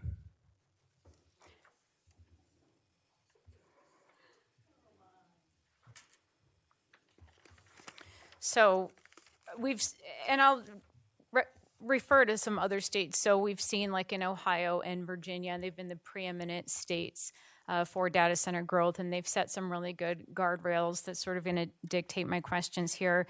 So I do have a question about the 286 megawatts. So I thought there might be some answers that were business confidential, so I sent a data request through staff to understand where TEP found the 286 megawatts of generation capacity. And I understand there's a ramp-up period contemplated in the contract, but within a year or so of the customer being brought onto your system, they're contracted for the 286 megawatts. So does that mean then you have to provide the power to serve them at that rate 24/7, 365 days of the year? Typically, Mr. Chair, Commissioner Walden, typically data centers will operate at roughly 85 to 90% capacity factor. When they do reach the full ramp of 286 megawatts, we expect, plan to, and will be able to meet that demand at 85 to 90% of that 286 megawatts under the contract. So I wanted to make sure I was correct there, that that's the around the ballpark of the load that you're providing. That's so correct. When I sent the answers out, I was trying to determine if the existing generation portfolio is sufficient to accommodate the addition of the almost 300 megawatts, or if the load will result in you needing to acquire additional generation resources at a higher incremental cost. So if you're going to have to add additional generation, that could be paid for in PPAs or base rates, and that would impact the average cost and would impact the residential ratepayers.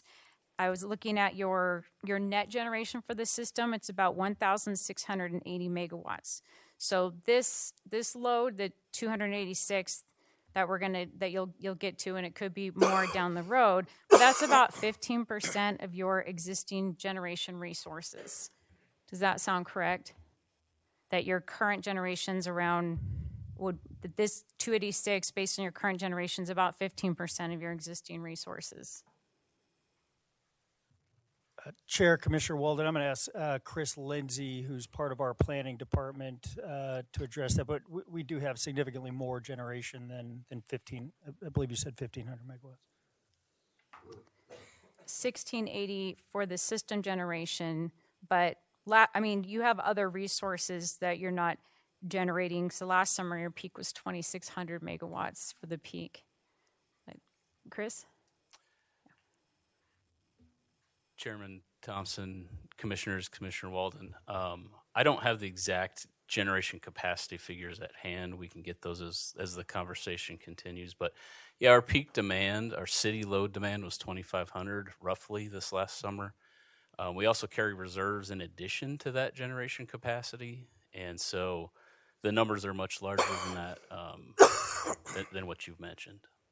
So this new customer we're talking about here, the 286, represents about 10% increase in our peak load.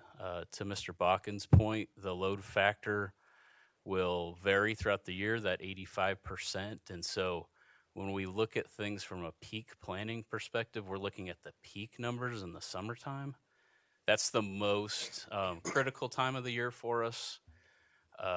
And so we're ensuring that we have the capacity to not only serve existing customers, this new customer, but also meet the reserve requirements we have.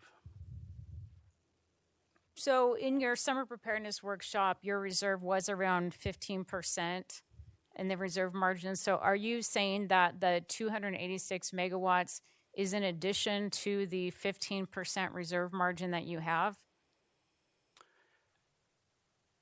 Chair Thompson, Commissioners, Commissioner Walden, I would say yes. So as this load comes online in 2027, by the time this load's online, we will have, to Mr. Bakken's point earlier, added additional resources that we do have today. So there's 2 large energy storage facilities we're commissioning now.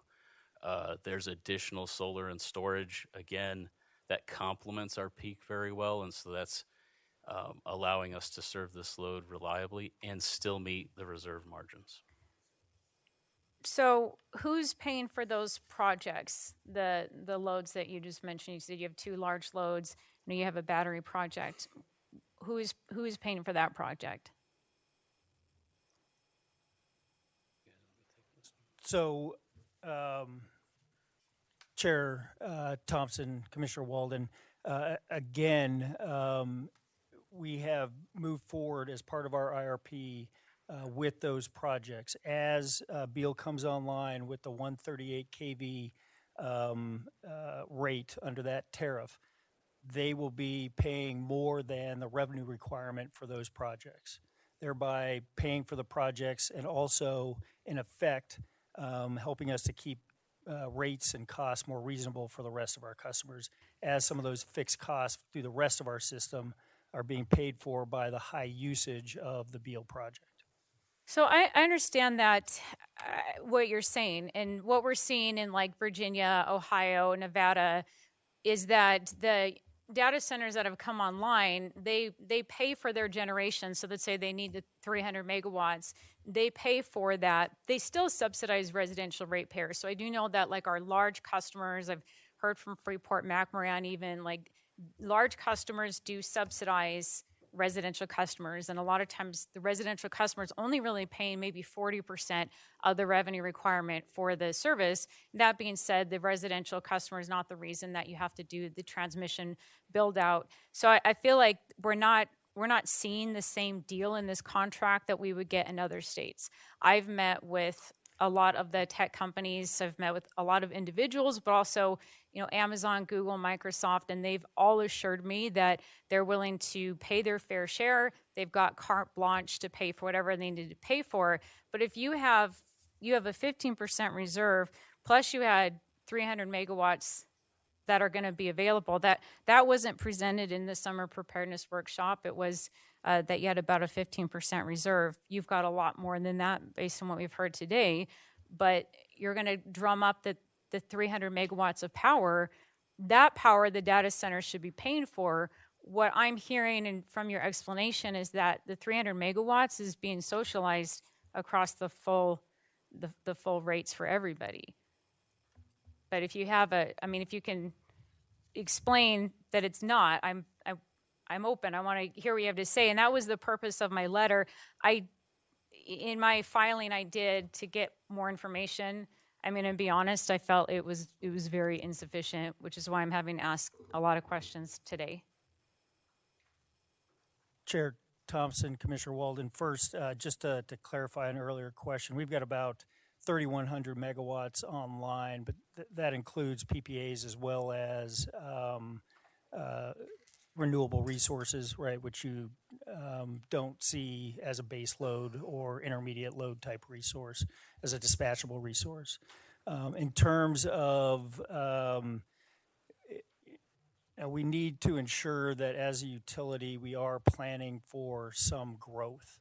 And as you bring a high load factor customer on at that 138 level, they are in fact paying for not only the resources, the system resources that we're going to be using to serve them, but they're helping to offset the need for future rate cases because of that rate structure and the way that it's designed. Jay, would you mind just kind of walking through that so that we have a better understanding of how that how the extra high load factor customer is going to help to reduce rates or keep rates reasonable for other customers? Sure. Commissioner Thompson, Commissioner Walden, earlier you heard Eric talk about the transmission substation and the revenue requirement for that being $2.5 million, but the transmission component of the rate being $10 million. So that's just one example of how the company's or the customer's rate will pay for the infrastructure. But that's just 10% or thereabouts of the rate that covers fixed costs. So there's a lot more revenue available to cover all the other fixed costs. And then I think the other point to mention is all the projects that we talked about, the PPAs, the battery storage that are in flight, those were part of our 2023 RRP. Those were already contracted and processed before Beale came along. So those are not specifically being built for them, but they're helpful to serve the ultimate load and provide service to all of our customers.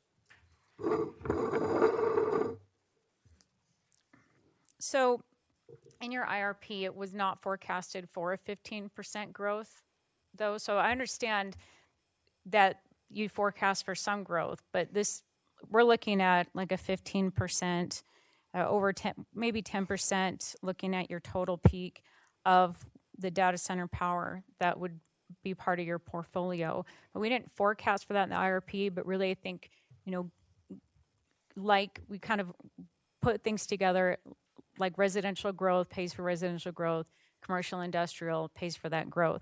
So it still feels like that in this your forecast, like you're saying that, okay, you forecasted for growth, this is a really high growth amount that wasn't forecasted for, but you're building out for one customer versus in an IRP where you listed growth across an area. Does that make sense? Chair Thompson, Commissioner Walden, yes, it makes sense. And again, through the resource planning process, we did plan for and in fact actually expect to see some growth. But we also, what we've seen is that some wholesale customers and their contracts are expiring and not being renewed. So that's giving us some of the additional capacity that wasn't maybe explicitly planned for in the resource planning document to be able to meet this demand. And again, I would just reiterate, customer comes to us, we have an obligation to try to figure out how to make that contract work, right? How to be able to serve that customer. And so that's what we've tried to do as we've gone through this process, all the time keeping top of mind that protecting other customers is paramount, is what we need to do to be able to make this work. And so that's why we've crafted the contract. That's why we've done the modeling, the analysis to ensure that we do have the capacity that we need to be able to serve this customer and do it reliably. Can you explain to me your wholesale contracts that are expiring? Are you talking about PPA agreements? What wholesale contracts? They're wholesale contracts that we have with typically other utilities that they use to serve usually or distribution load. And those contracts have expired or will be expiring, and it will not be renewed. And so that's additional capacity, like I mentioned, that we have for serving this load. So you had contracts to pay power out to other utilities? Correct. And then, so for those contracts, if they're expiring, you still have an obligation to provide power. Where are they getting their power that you're certain that they won't be looking Well, to you for that power.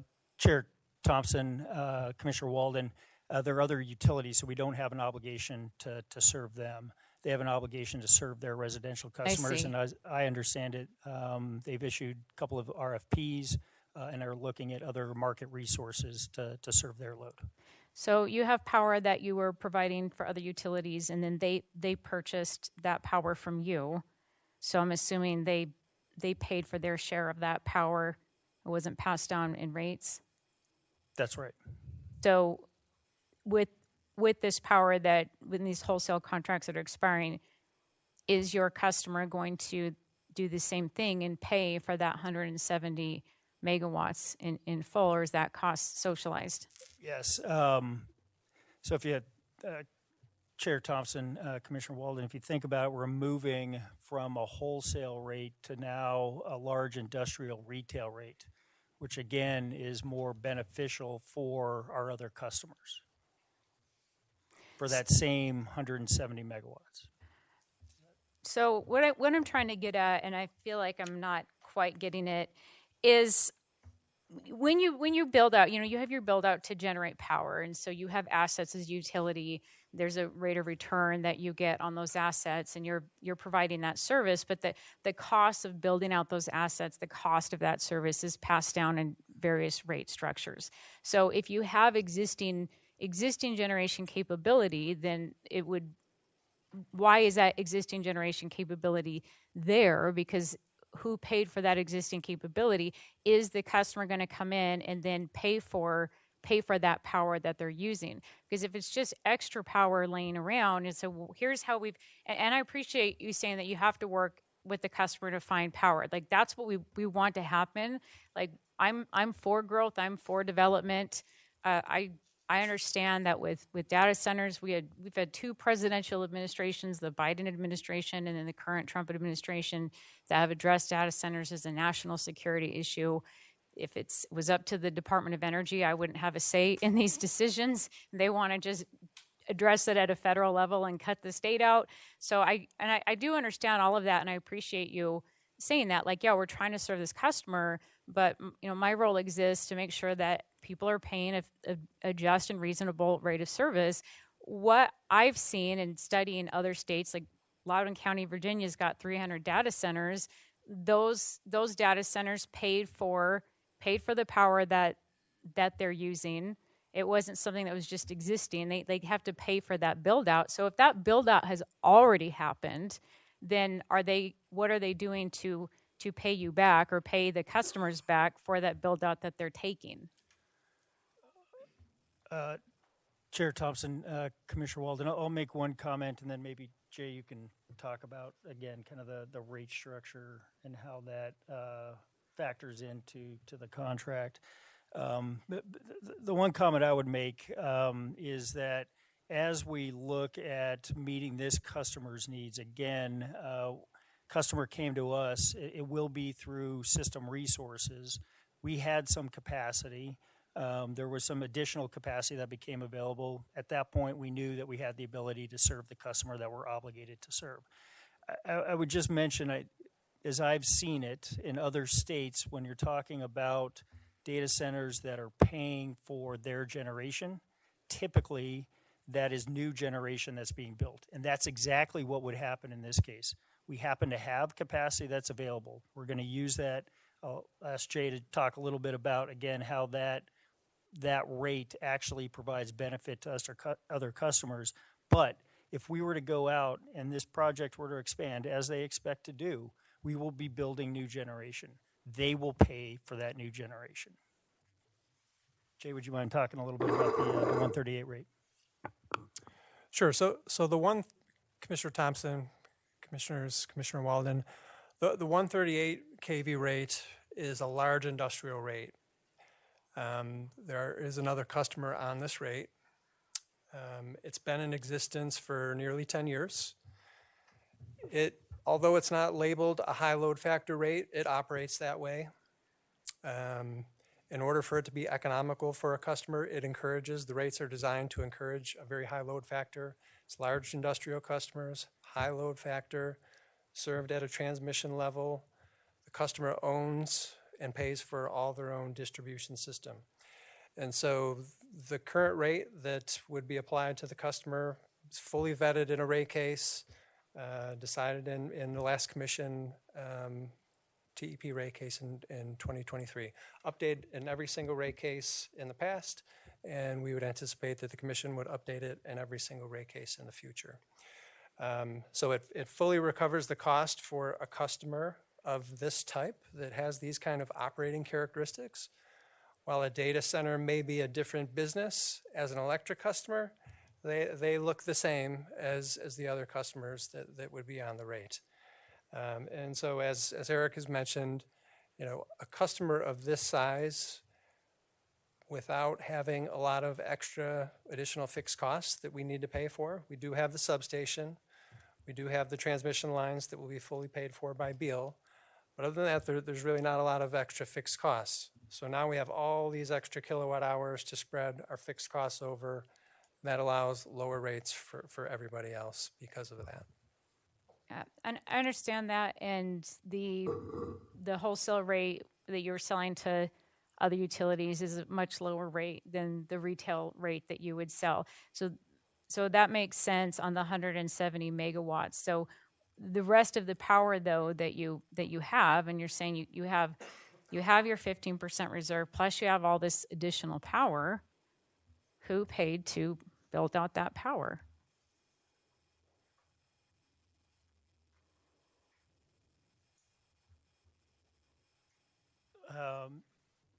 Chair Thompson, Commissioner Walden, I mean, it is the standard kind of rate structure that the system that we have today has been paid for by all the customers that are existing today and in the past as well. And that's the kind of structure, right, that we operate under.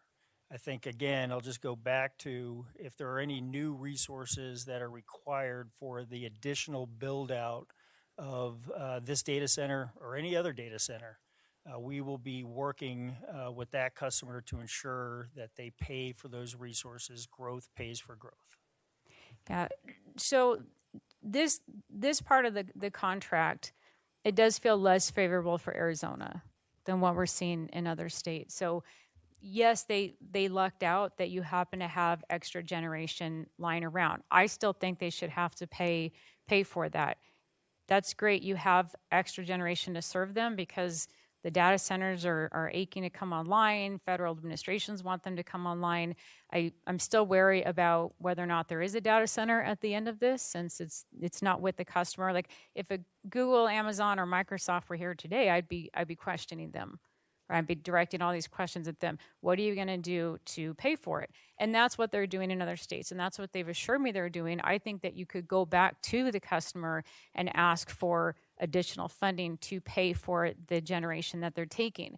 Because when we're doing our rate cases, we're looking at like systems to like systems. We have our residential rates, we have our larger rates. We do it in water consolidation rates where we're trying to make it so that the area that's benefiting is paying like systems to like systems. So if this was socialized amongst your entire customer class, we are getting a less favorable contract if they're not offering any kind of funding to pay for that power than what we're seeing in other states. So if the power didn't exist, they would pay for it. You'd build it out and they'd pay for it. The power does exist, so why aren't they paying for it? Like they could still do that. Just because it exists doesn't mean it hasn't been subsidized by existing customers. And if it's across all your customers, it's not an apples to apples comparison when you're comparing one user that wants enough power that would fund a town or a city, and 300 megawatts could potentially fund up to 270,000 homes. So it's not really a fair comparison. So that's what I'm trying to get at. And I don't feel like I really have the answers here. And I think it's because at the end of the day, you do have the extra power. You're saying that it's okay to give that to them because they are going to help keep costs down in the future. But that's also true for the 300 data centers in Loudoun County. They are both having to pay their way, and then also in that structure keeping costs down by subsidizing the revenue requirement of the utility, which makes sense because they're the driver of it. They have the big wear and tear on the system. Would you be open to renegotiating the contract? Chair Thompson, Commissioner Walden, again, I'll just point back to these were existing or planned resources. The rate that they're paying more than pays for, some cases, I think it's 2 to 3 times the revenue requirement. So we think we've got a great deal, a good deal with Beale and their customer. As for where things are at with other states, again, typically in those situations, and we would be asking for the exact same things, 85 to 100% minimum loads, increased credit security, increased letter of credit, longer terms, more in line with the life of the asset itself. So we would be looking for that as we start to, or as Beale starts to expand, and we need to expand our generation portfolio to meet it. But as it stands today, we believe that we've got the gold standard special contract for a data center with existing resources and existing capacity that's available within TEP service territory. So going back to the rates, so your current rates that people are paying TEP customers is from a test year of, was it 2020? The test year for your current rates? Commissioner Thompson, Commissioners, Commissioner Walden, the last test year was 2021, and the commission decision effective date, I believe, was September 1st, 2023. Does this contract account for rates changing in your pending rate case? Yes, there's a provision that allows for rates to change within the contract today. It does require the agreement of both parties for that change to happen. Just to clarify, we have sought rate increase that includes increases to the 138 kV rate that Beale would be paying under. And if that rate increases, they would pay that increased rate. So they pay whatever the commission has set as the 138 kV rate. So you had mentioned that you feel like you have the gold standard of contracts. And so in my document that I had sent, I had asked about the switch yard. And I do appreciate that Beale will be paying for that. But it does say in your response that if the customer does not meet certain contractual commitments, the cost will be recovered through rates. Now, I know in Commissioner Marquez Peterson's document, you said that you were going to build a switch yard anyway, but that's more than 10 years out, right? So in your growth projections, in your transmission reports, and in your projections, you may not have needed to build a switch yard for at least 10 years, maybe up to 20 years. So can you explain this part in the contract that if you build these facilities or the switch yard, it says the ESA includes financial guarantees that would cover the construction cost of the switch yard if the customer does not meet certain contractual commitments. Otherwise, those costs will be recovered through the rates. Can you explain that part? So as this is not part of the energy supply agreement, it's the construction agreement. But under that agreement, there are certain requirements for credit support, again, to make sure that our customers are covered. We're covered if for some reason the project were not to move forward. We currently have approximately $20 million in a letter of credit. So were the project to not move forward, we would be able to use that money to recover the cost of the switchyard itself if we were to move forward and build it. We haven't built anything yet. No, I understand. So you'd use the $20 million. Where is that coming from?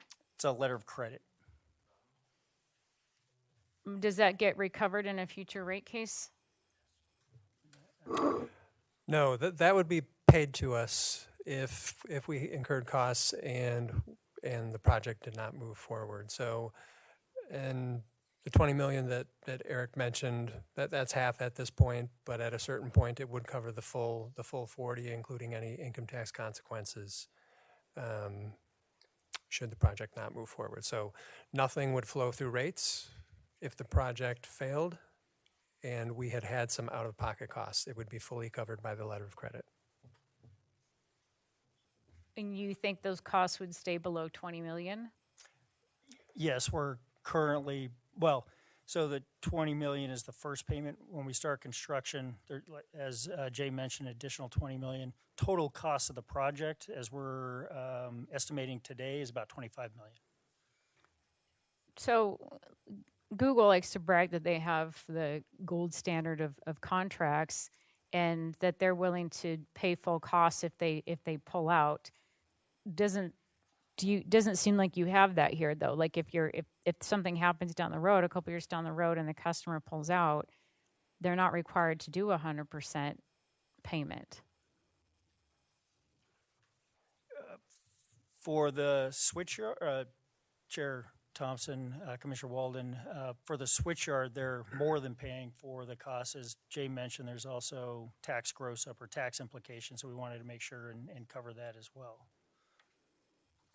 What do you mean in this in the response? You said about costs being recovered through the rate. Are you saying you've got protection in place, meaning otherwise they'll be recovered through the rates? Because it reads to me like you're saying if we don't get this, it'll just be recovered in rates.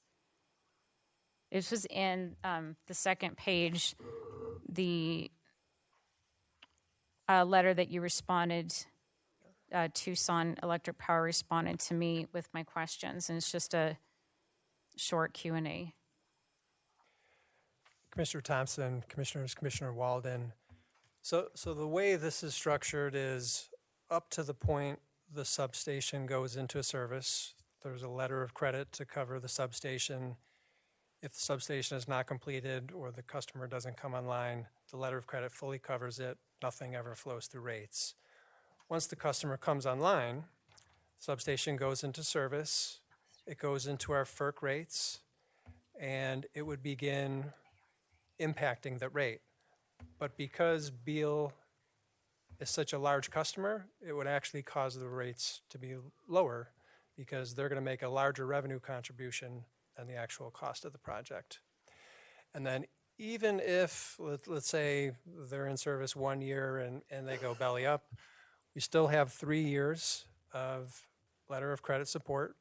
And I think Eric mentioned earlier, 3 years would be 10 million times 3, 30 million we would get back in that letter of credit support, more than offsetting the substation again. So they would fully pay for it through the rates, or if they have a failure and stop paying the rate, it's fully paid for from the letter of credit.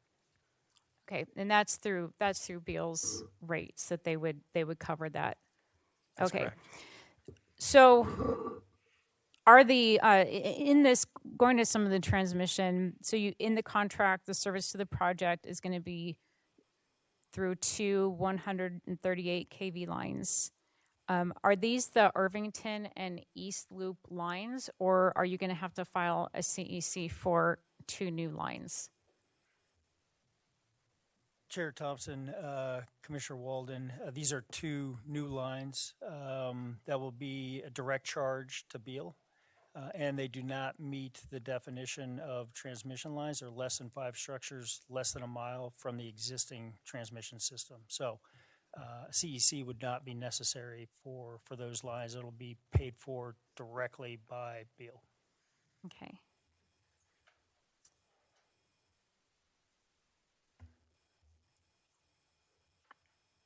So on the, I just want to make sure I understand, going back to the substation, I still feel like that having the extra power, that I understand what you've said in the rates, that it's going to keep costs down, but I still don't feel like we have an agreement that they're paying for that power. But going back to the switchyard, so you're saying that the 20 million or 30 million, depending on if something falls through, that'll more than cover the switchyard that you're going to be building. So none of that would be passed down in the rates.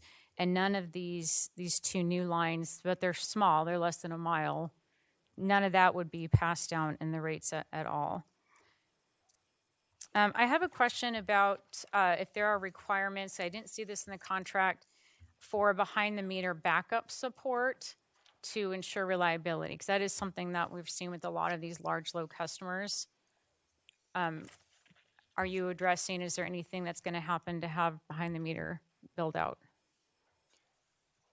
Chair Thompson, Commissioner Walden, there's nothing in the contract today that directly talks about or addresses backup power. Certainly, though, as we continue to move forward with Beale, we understand what their backup power capabilities are. We are going to be developing protocols, procedures to ensure that, one, they're used reliably, that they don't impact our system, and potentially that we have the ability to use that system in the event of some type of system emergency. Okay. Because they've told people they're committed to a full renewable portfolio.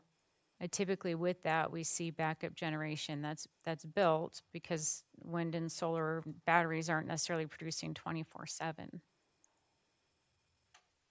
Chair Thompson, Commissioner Walden, I would agree to the extent that they're bringing that level of renewables on, some type of backup generation is going to be necessary. But there's nothing in the contract that addresses backup generation? Nothing specifically. Again, as that backup generation is made part of the design, certainly we will be working with them to ensure that, again, procedures, protocols are in place so that reliability for the rest of our customers is not impacted. And again, Beale will be paying for all of that. So in the contract, it does feel like there's some what ifs. So the contract is for 10 years, and most of these contracts are 14 to 17 years with early termination fees that have full monthly minimum demand payments through the length of the contract. So we've seen that in Ohio, Kansas, Michigan, Virginia, and I know that we're Arizona, but what I don't want is for Arizona to have the worst contract compared to the other states. I think that we deserve and should have the same kind of guarantees that tech companies are providing in other states. They can certainly do this here, but it is in the contract though. It's 10 years, which is lower than I think it should be. But Humphreys Peak's on the hook for 3 years of payments for early termination. But in other data center contracts, and the tech companies have told me, yeah, we'll pay for the whole thing if we back out. And I know you feel like that somebody else could come along and pick up the contract, but what happens if they don't? Chair Thompson, Commissioner Walden, I agree, wholeheartedly agree that if we are looking at additional generation for additional build out, that we do need to have longer terms. Again, as I mentioned, that more closely align with the asset life itself, that we will be looking for higher minimums. We felt, as you mentioned, that this was really the sweet spot in terms of kind of the risk that's being taken with existing resources versus the risk that's being taken with new generation. If this doesn't work out, based on the amount of growth that we've seen and that we're predicting and that we have line of sight on in the Tucson region, we feel that we can backfill that capacity or backfill the customer and use that capacity for other economic development. We're seeing that throughout the region, and I believe that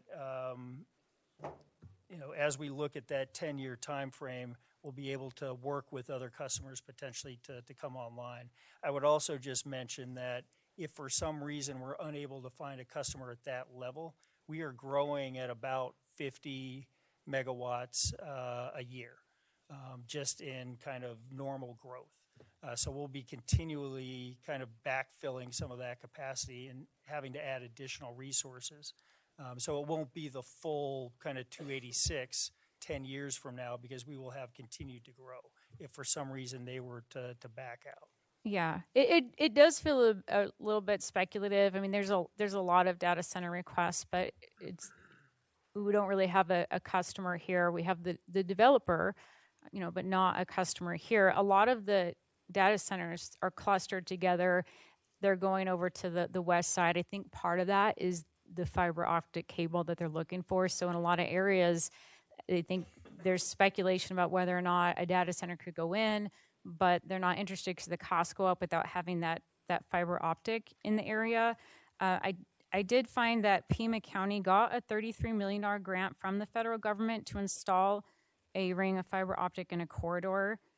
Has this been looked at? Is this one of the reasons that you feel that you'll get a data center there? Or do you not know about the fiber optic layout? No, certainly, Chair Thompson, Commissioner Walden, the fiber optic and broadband capability within the Tucson region is certainly one of the reasons. I think our ability, our reliability is another reason that data centers are looking at the Tucson region. I would just mention, though, that if for some reason this customer were to leave, it's not just data centers that we're looking at. We have other opportunities in other large industrial kind of sectors, including mining, advanced manufacturing. And then we talked a little bit about the wholesale contracts that are expiring. There's also that opportunity. If for some reason we're unable to find the retail customer, you can always go back out to the wholesale market, try to find that large customer and use that capacity in that way as well. Well, that's where I think, you're certain that you'll get a customer, and this is really not a contract with the tech company or data center, but with the developer, then why would they not say in the contract, or why would they not be open in the contract to negotiate that they would pay the full cost if it makes sure that the full costs come on? Like if you can't find another customer, you can't find a place for that power or the switch yard, that they would just pay the full cost like a tech company would. So it's kind of up in the air that if somebody pulls out, they've got 3 years, and then you're hoping to fill a need in the 3 years. And from what you've said, you feel confident that you will. So why wouldn't the developer just say it'll be fully funded no matter what? Like they won't have any stranded costs or stranded assets, that they're committed, that they know they'll be able to find customers to pick this up longer than 3 years. So then you're having contracts that I think are more what I would call the gold standard that we're seeing in other states. Chair Thompson, Commissioner Walden, again, with the credit support that we have, we will not have, and the rate that they're paying, we will not have any stranded costs as this contract moves forward. When we start to talk about new generation, I agree, it needs to be a longer term. We felt 10 years was appropriate for this transaction based on the level of risk that we're taking moving forward with this customer. As we enter negotiations potentially for the full build out, we'll be reducing that risk significantly, as you mentioned, by ensuring that they pay as they go. They pay for the growth. The term is longer. The credit support is greater. So that's how we've approached it. We think we've done everything we can to protect our other customers, to protect TEP, to protect the economic environment, the economic development in the Tucson region. And that is the contract that you have before you today. And this is on county land, it's not city land, or is it on city land? It's on, Chair Thompson, Commissioner Walden, it's on county land, and they've approved the sale. Those are all my questions. I might have more later, but that's what I have to start. Real quick before we move on to you, Commissioner Marquez Peterson, Nick, Commissioner Meyer or Vice Chair Meyer is going to be boarding his plane in 10 minutes. So just in case he has any questions, Vice Chair Myers, are you still on? I am still on. Can you hear me? Yes. All right. I don't know that I have a whole lot to add to this. I think Commissioner Walden kind of beat that horse to death. I do want to thank the utility for working with the developer to make sure that all the costs are going to be covered and that ultimately no cost will be put on the ratepayers. As a matter of fact, it's the other way around. That the data center will actually help subsidize the residential ratepayers. So anyway, that's pretty much all I have. And just in case I have to board, I will go ahead and, if I can, place my vote now. Does that work? Sure. All right. Well, I will vote aye on that then. Okay, thank you. Thank you. Okay, Commissioner Marquez Peterson. Yes, thank you. So I'm going to try not to repeat questions that Commissioner Walden asked. I had questions on just clarifying for the public, I think, what are the generation resources? And I'll repeat what I heard so you don't have to go through it all again, but you've got industrial load availability, you have expiring wholesale agreements close to 200 megawatts, and then you're going to go for PPAs. Is that pretty much how you'll cover the 300 or 286 megawatts Chair for Beale? Thompson, Commissioner Peterson, that is correct. It is existing and planned development of renewable resources that will be acquired through PPAs. Okay, and I'll ask further questions there, but I did want to reiterate what Commissioner Walden said. 10-year contract seems, and a 3-year termination clause seems short. I don't understand why we don't have guarantees for the entire 10-year period. If we're so in demand and we are attractive because of the fiber capability of that Pima County area, you've got capacity, not all utilities do. Why aren't we covered for the 10 years as a guarantee? Chair Thompson, Commissioner Peterson, as we looked at it, we thought we had ample opportunity in the Tucson region. In 3 years, and that 3-year credit support would cover the cost of everything we have to do to meet this customer's demand. And so we wanted to make sure that we got the capacity back and have the ability to remarket it. If this customer is pulling out, we want to make sure we can go out, make sure that our customers are covered with that 3-year credit support, and then go out and remarket it either to another data center or some of the other sectors that are looking to expand or locate in the Tucson region. And I would agree. I mean, I hear nationally, I hear in the state, the incredible demand we're facing from data centers and others. So that seems likely, but you're still leaving the financial risk on TEP and your ratepayers for that remaining 7 years. So something to consider is full guarantee for the 10 years to lessen that risk. Chair Thompson, Commissioner Peterson, certainly something that we will be looking for as we go out and build new generation.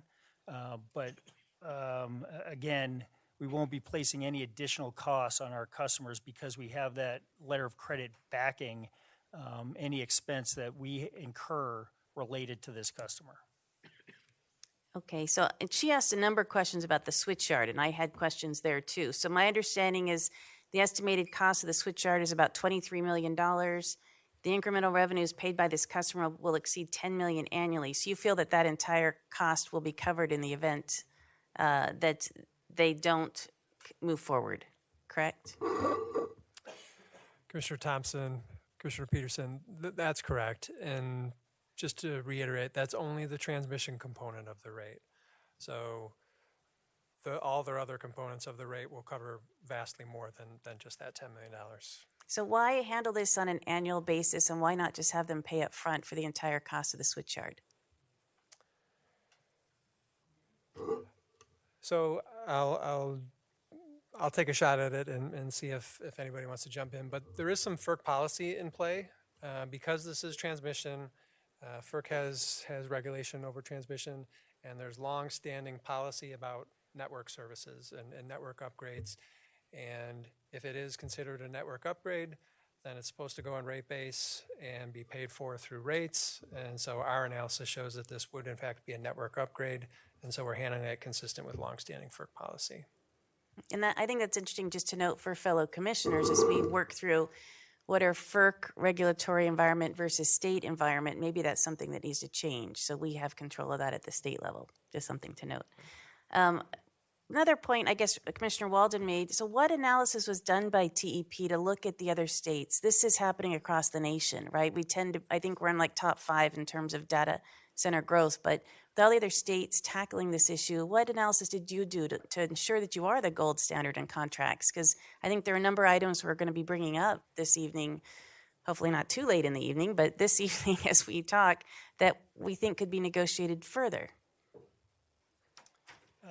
Chair Thompson, Commissioner Peterson, certainly we did significant market analysis. We worked with trade organizations, also worked with consultants to ensure that we had the up-to-date.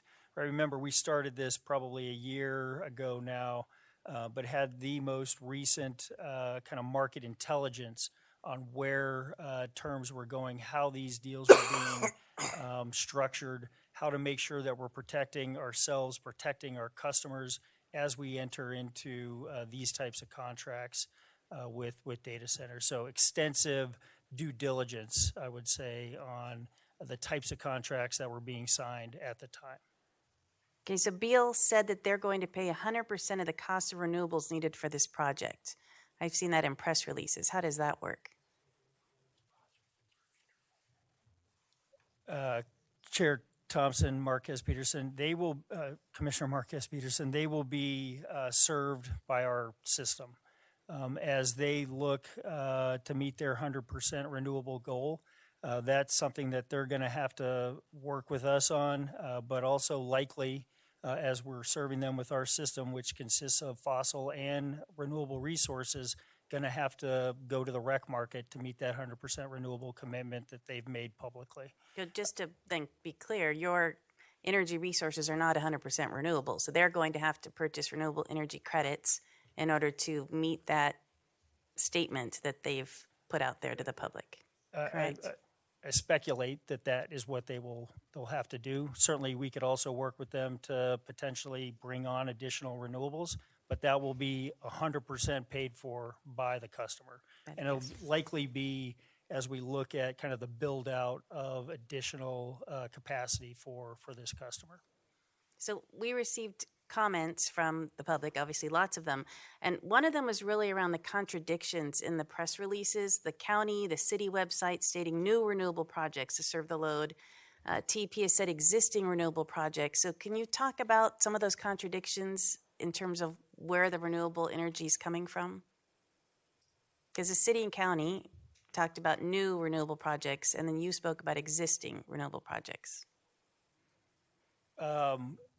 I think at this point, we are working on our integrated resource plan and determining kind of what our resource portfolio will be going forward.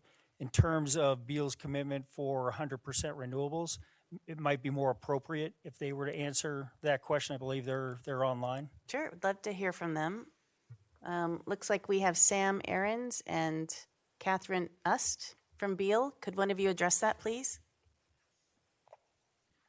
Hello, can you Chairman, go ahead. Commissioners, I was just going to turn it over to Sam. Great, thank you. Thank you, Commissioners. Nice to be here with you today. I think I may be able to address where this confusion might be coming from. So we currently have the present ESA, which is for 286 megawatts. And then potentially in the future, there may be more growth at this site, which would be for an additional amount of megawatts. And we don't know what the number is going to be at this time. But for today, under the current ESA that's under consideration, those 286 megawatts are being served by the existing generation mix that TEP has, which, as you rightly point out, is composed of some renewables and some non-renewables. And so in order to meet our 100% renewable commitment that we have made publicly, we would need to sort of by necessity make up that difference by using renewable energy credits. So there would not be any new renewable generation coming online or getting built in order to meet that commitment for the ESA that we're currently talking about today. Separately from that, if there is future growth, we also have a renewable commitment for that growth as well, if it should come to pass. And in that case, we would like to find a way to work with TEP to bring new renewable resources online. And if we find a way to do that, we would pay for the full cost of those because they would be specifically dedicated to us. And any such contract would be subject to ACC review and approval as well. So we don't need to, it's not getting approved today, basically. Okay, and that makes sense to me. So for your first segment, you're going to use existing renewable and then supplement that with renewable energy credits. And then any new expansion could be building new generation, renewable generation that you would pay 100% for. Am I repeating that properly? Okay. So one question, since I've got you on the line here. Now we know that this contract could not potentially be specific to this location. I think the language in the contract says it can go potentially to another location. We've also heard that you don't have the customer on the hook like you did before, and that there's been shifts and changes. Is this premature to vote on a ESA at this time when you don't have the customer, I guess, prepared to move forward? Or where is this in your own timeline? Because I'm sure this has had a big impact on your projections in terms of how development will occur. We feel confident that we will have a customer ready by the time this data center comes online. The power would not be needed until sometime in 2027, and we are doing, what we do to bring a customer forward, and we feel confident that we will have that customer at that time. Okay, though different customers would have different construction specifications and different needs, I would assume. So are you going to build something that's more standard, or you'd be holding off on any of that till you have the customer in hand? We are a company that is made up of people who have worked in the data center industry for decades, cumulatively, many decades cumulatively, across all of the hyperscalers, and we therefore are able to design a data center that we know can appeal to any of the hyperscaler customers. And we also have marketing experts who are marketing those designs to those customers. So we feel confident that we are building something that customers will want. Okay, thank you. And I know previously Commissioner Walden asked about backup power. Can you answer that question? Because I think at the time TP wasn't able to, but what are your plans for backup power on this site? We expect to have backup power on the site. Will it be diesel? That is still being determined.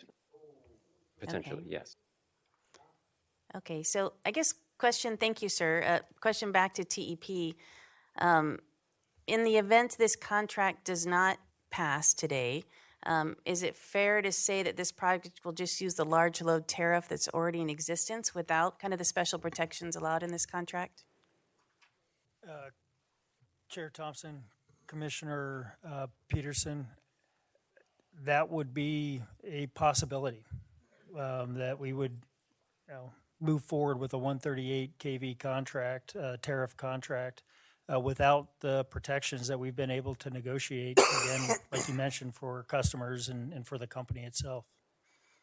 That's what my belief was also in talking to my advisor and so on. I met with the No Data Center Coalition, or No Desert, I'm probably messing up the name, previous to this, and my feedback to them was, I think we need to figure this out. It's not necessarily a no vote, it's a vote to support a contract, but we need to put the protections in place, because in the event this goes down and it is not supported tonight or whenever this is ultimately voted on, you're just getting a large load tariff, right? And without these particular protections from my perspective. So if I'm wrong, I guess I'll look to legal also. And the staff is kind of agreeing with that. I think we need to figure this out. I worry, though, that what you've got in place is not the gold standard, I guess to the point that Commissioner Walden made, and that there are additional points that can be addressed. And let me talk a little bit about those.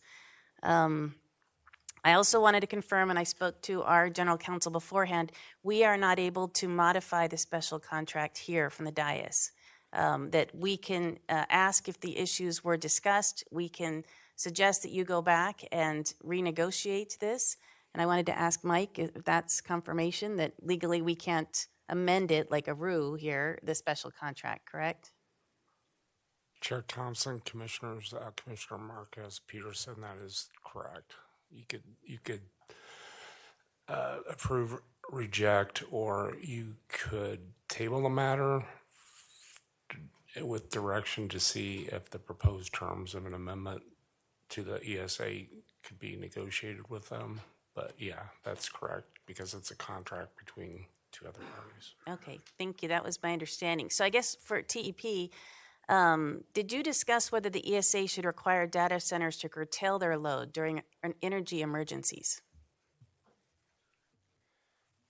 Chair Thompson, Commissioner Peterson, um, again, as I mentioned, as we looked at the reliability, we've done all the necessary studies. We have the planning reserves available. We've looked at system stability, voltage stability, to ensure that, and we've got the resources, we're confident that we have the resources to meet peak load. In the event of an emergency, certainly it depends on the type of emergency, the location, is it generation, is it transmission? But we would have the ability under NERC standards to curtail any of our customers. Typically, we would look at our large customers first, and we've done this in the past. And so we have the ability to make that type of curtailment if it's absolutely necessary. Okay, and I think you referenced Freeport earlier, that you have an arrangement Yes. like that. Okay, so I think that's important. What discussions has TEP had on requiring the customer to shed load during peak times to ensure grid reliability? Again, it would be under kind of those NERC standards that would allow us to do that. But no demand response program, anything like that? That you haven't had that discussion as part of the contract yet? As we think about it, that would be part of kind of any ESA, second ESA or subsequent ESA. Certainly, we would be looking at kind of that demand response capability, but it is not part of the contract today. Okay, and this question was submitted by one of the public, so I wanted to read it so I didn't mess this up for her. Did TEP address whether the ESA should require ride-through capabilities at the point of interconnection to ensure the data center, 1, does not trip offline due to grid instabilities, and 2, help support grid reliability for all users? Chairman Thompson, Commissioners, Commissioner Marquez Peterson, that is not contemplated directly in this ESA, but we did study that thoroughly during the system impact study phase of the project, which dates back a ways here. So within that system impact study, we looked at typical power flow and transient stability studies that are pretty standard from a NERC and WEC perspective. We also did some pretty extensive reactive power response studies. We call that QV analysis. So kind of above and beyond analysis from a reliability perspective because of the large load. And so we don't really, with all of that extensive study, don't see any reliability issues with this location, with the number of 138 kV connections we're making. And just to kind of dig in on that location piece, we're one transmission bus away from our Vale substation. That's where we're installing 400 megawatts of battery storage. That's just such a robust location in our system. This load just will not impact the reliability of that local transmission system. So for the first phase, as we talk about this project at 286 megawatts, that's not a concern. As things move forward, as we look at expansion, we're evaluating not only additional generation needed to serve the load, but location of that generation, which will most likely include some energy storage. So as the loads grow, those concerns do exist. And so a lot of that's contemplated in the future with growth. Okay, and I think if the projections are correct and they do continue to build out, whatever that is, 300 megawatt centers, that will be your largest customer, and if not, one of your largest. So I guess from that perspective, have you considered the installation of numerous measurement sensors to monitor the behavior of their system and data center operations at the point of interconnection? I mean, you've never lived through this before, so how do we ensure accountability and the measurements are in place to protect the grid? Chairman Thompson, Commissioners, Commissioner Marquez Peterson, I would say, yes, this is a large load for us. It's a large retail load. Mr. Bakken mentioned earlier, we do have another transmission customer that's of this scale that we've been serving for a very long time now. It's pretty industry standard practice for us to include and install multiple levels of relaying at these transmission substations. We have very high-end meters that we utilize that capture,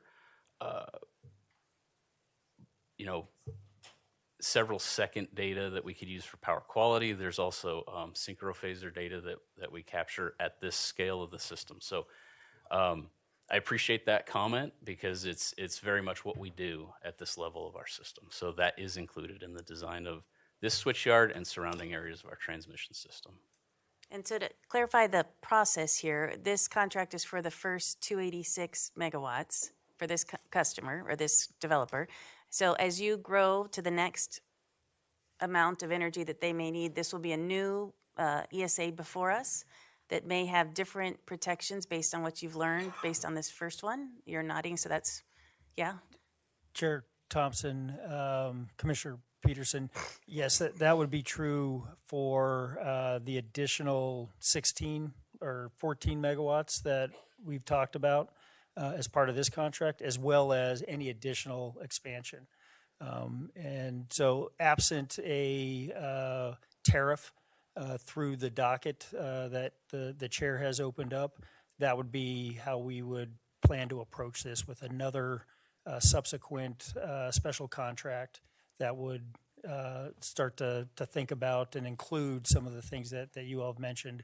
Again, because of the risk that we think we would be taking with building new generation and the additional load that would become our largest customer.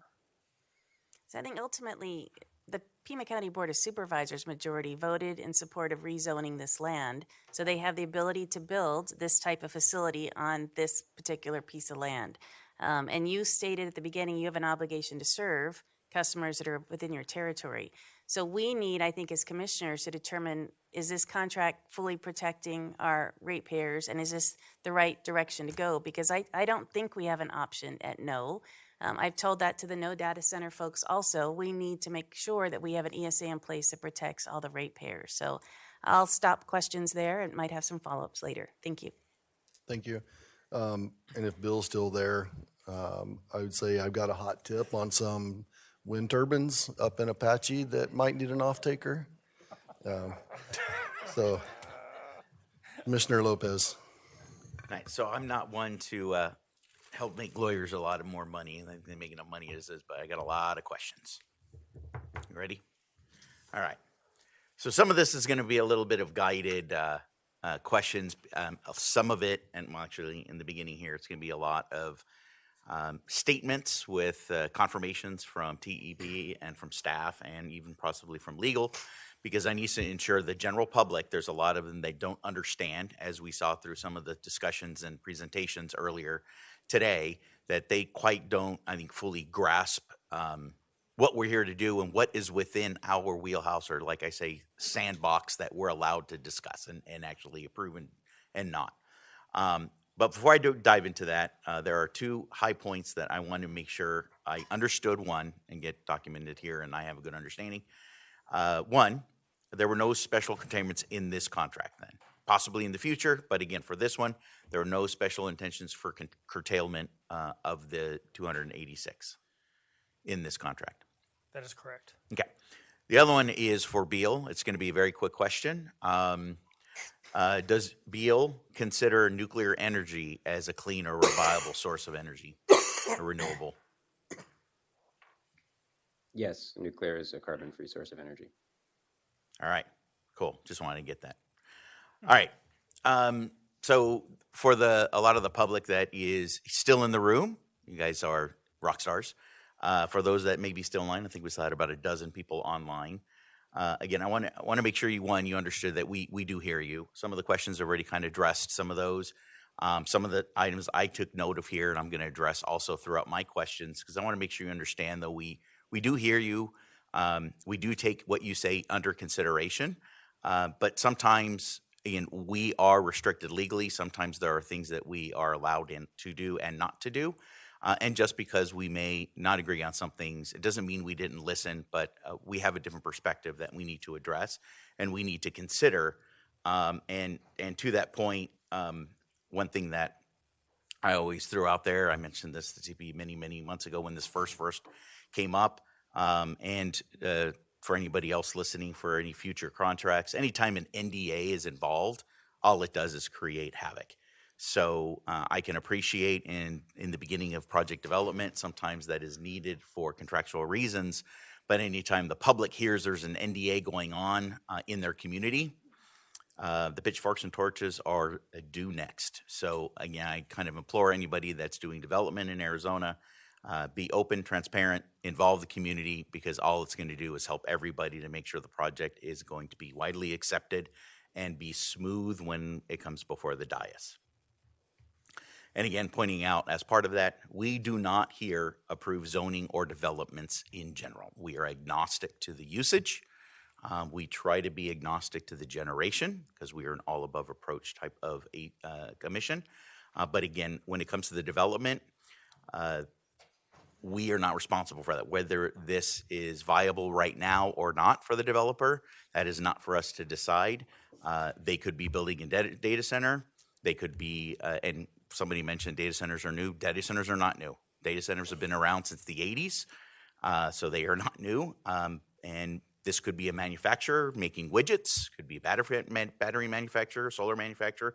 For all we know, again, that is going to be agnostic. And to that point, our role up here is to make sure, again, with this contract that we are protecting the ratepayers and the utilities. I'm going to reiterate this a couple of times. This is not an us versus them. TEP has provided power for your region, the Tucson Electric Power, in Tucson and surrounding regions for many generations. They work to cool your homes.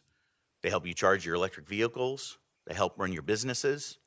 They are there to also power some other data centers. I'm willing to bet this is probably the biggest one, but I'm willing to bet there's probably a half dozen or if not more data centers already in existence, corporate data centers and or third parties around the area.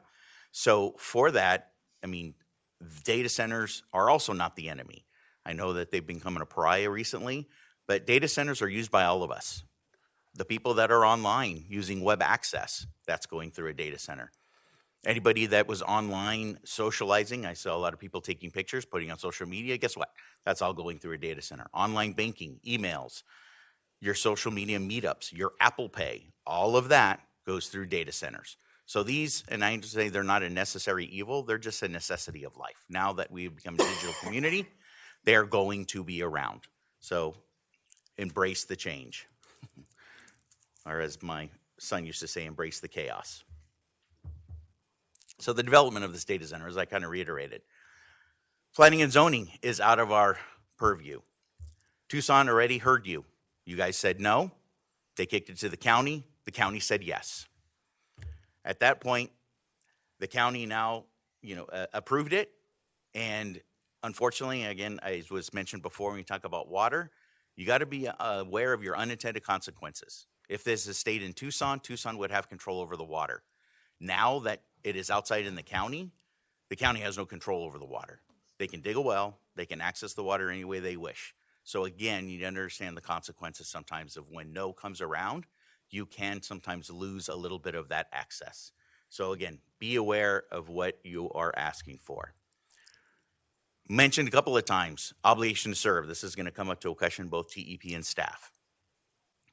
When we talk about obligation to serve, again, agnostic to whatever gets built, agnostic to however they're going to do or use that land. It is my understanding, it's kind of addressed with Commissioner Marquez Peterson. Whatever they do, if they have the ability to build, you all have to provide power, no matter what they do. Is that correct?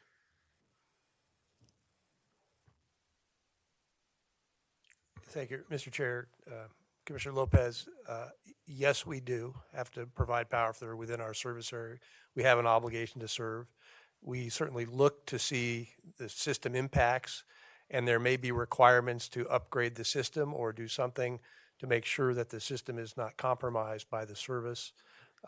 But if we are satisfied with that, or if we are, provided the extension funds and or materials to connect, we have an obligation to serve. Yep. In this case, we have adequate capacity on our system, the generation capacity.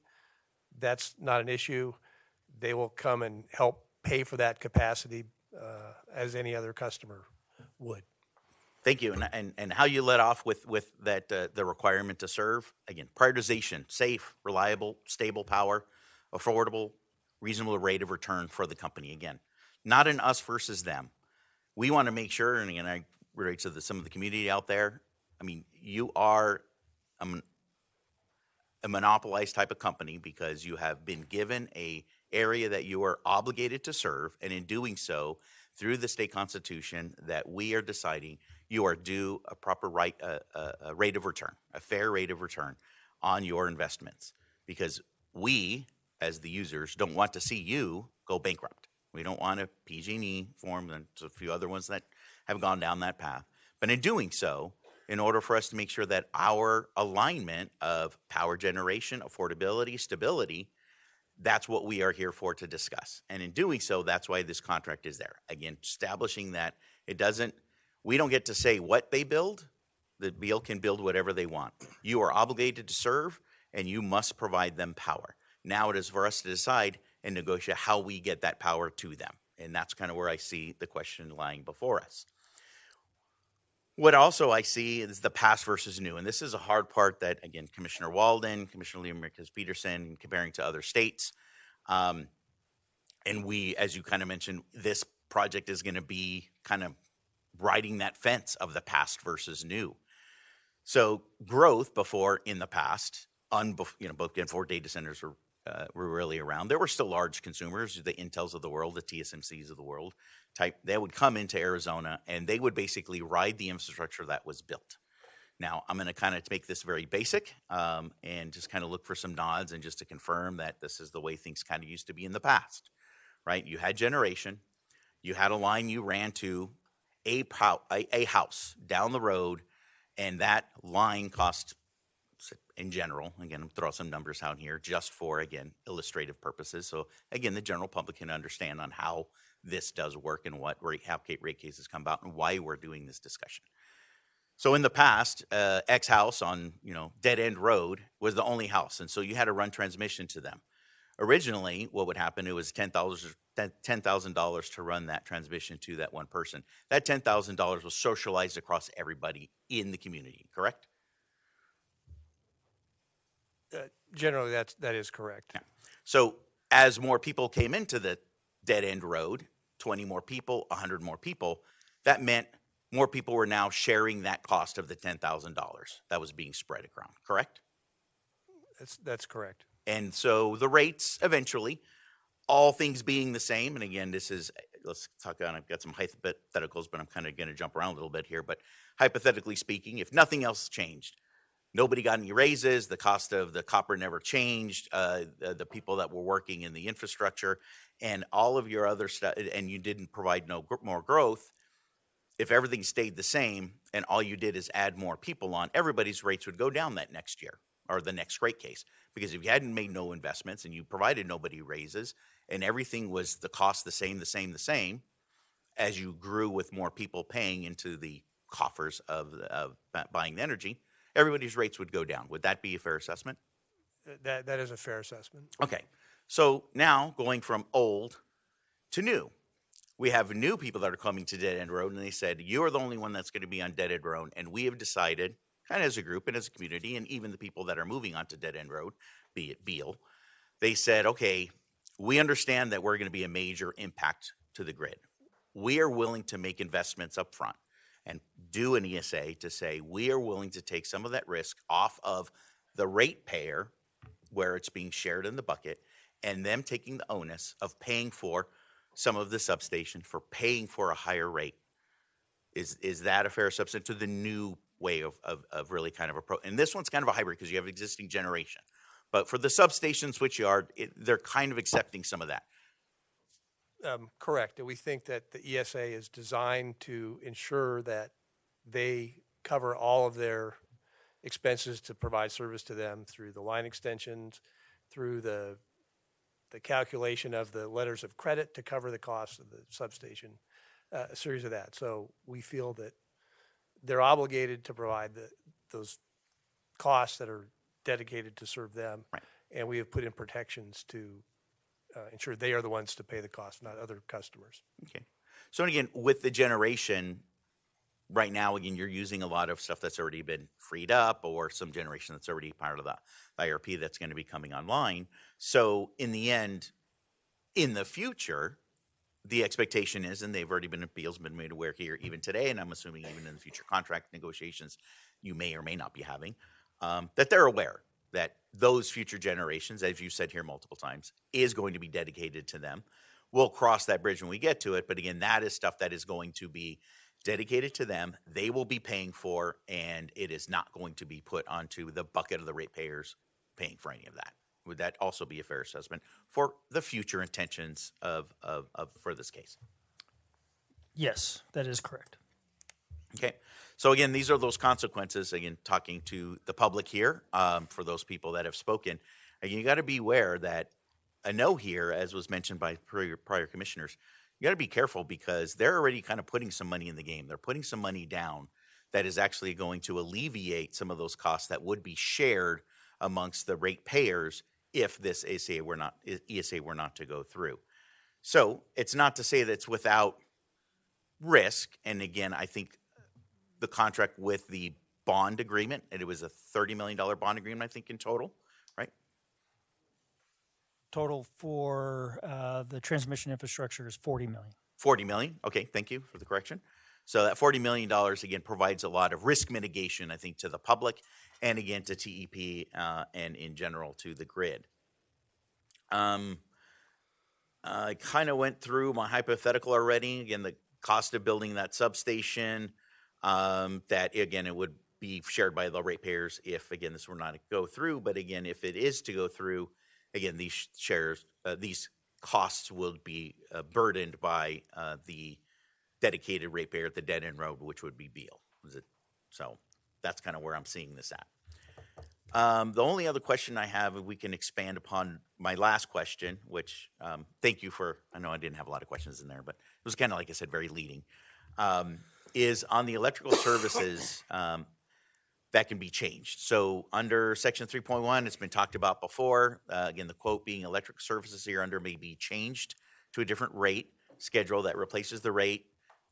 TILPs to have?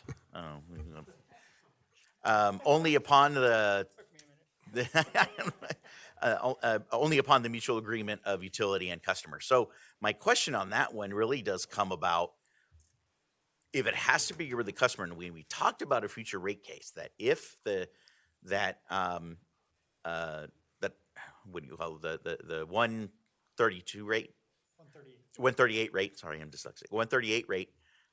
If that were to change in the rate case, you would need to change that rate, but it says to here in their contract that the customer then has to agree to it. So, okay, clarify that with me because I want to make sure that, again, if that rate were to go up, I mean, if it's to go down, I 100% believe the customer is not going to have any problem with that.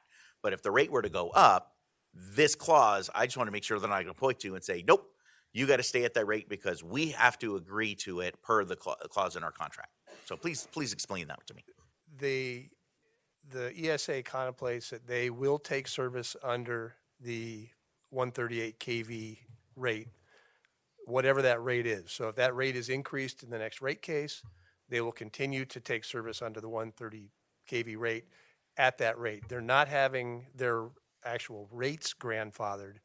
They are basically committing to be on the 138 kV rate unless and until the commission may approve a new type of rate. I mean, we did not have the 138 kV rate until the 2015 or something like that, which we put in to deal with a large load customer like Freeport. So there may be a new rate that may be more appropriate for them, may provide better network benefits for them, may better match how their load profile is. But we've looked at the 138 kV rate, and it's pretty close to what we would anticipate the cost recovery would be under even potentially a high load customer rate. But they are stuck on that rate at whatever level that rate is set by the commission. Yep. So thank you for that clarity, because again, I kind of stuck with the rate being a dollar value, not by name. So as the dollar rate were to change through the rate case, again, they are still using the 138 kV rate, but not at that set rate value, should I say, right? We're not They stick with we that are not grandfathering Bring in any- the rate level. Right. Okay. Perfect. So that clears it up for me. So thank you. That's all I had. Thank you. Awesome. Well, and the pros of going last is all my questions get answered. And great questions, by the way, from my fellow commissioners. I was going to ask TEP's feedback on a possible verbal amendment that would prohibit TEP from recovering any of the switchyard cost or transmission in the event that this project doesn't meet its financial obligations. But given the discussion from Commissioner Walden and the back and forth, it sounds like the line of credit, that there's already protections in place. So I will ask staff instead if they feel that the line of credit is sufficient enough to protect ratepayers for the cost associated with the switchyard and other infrastructure if the project for some reason goes belly up.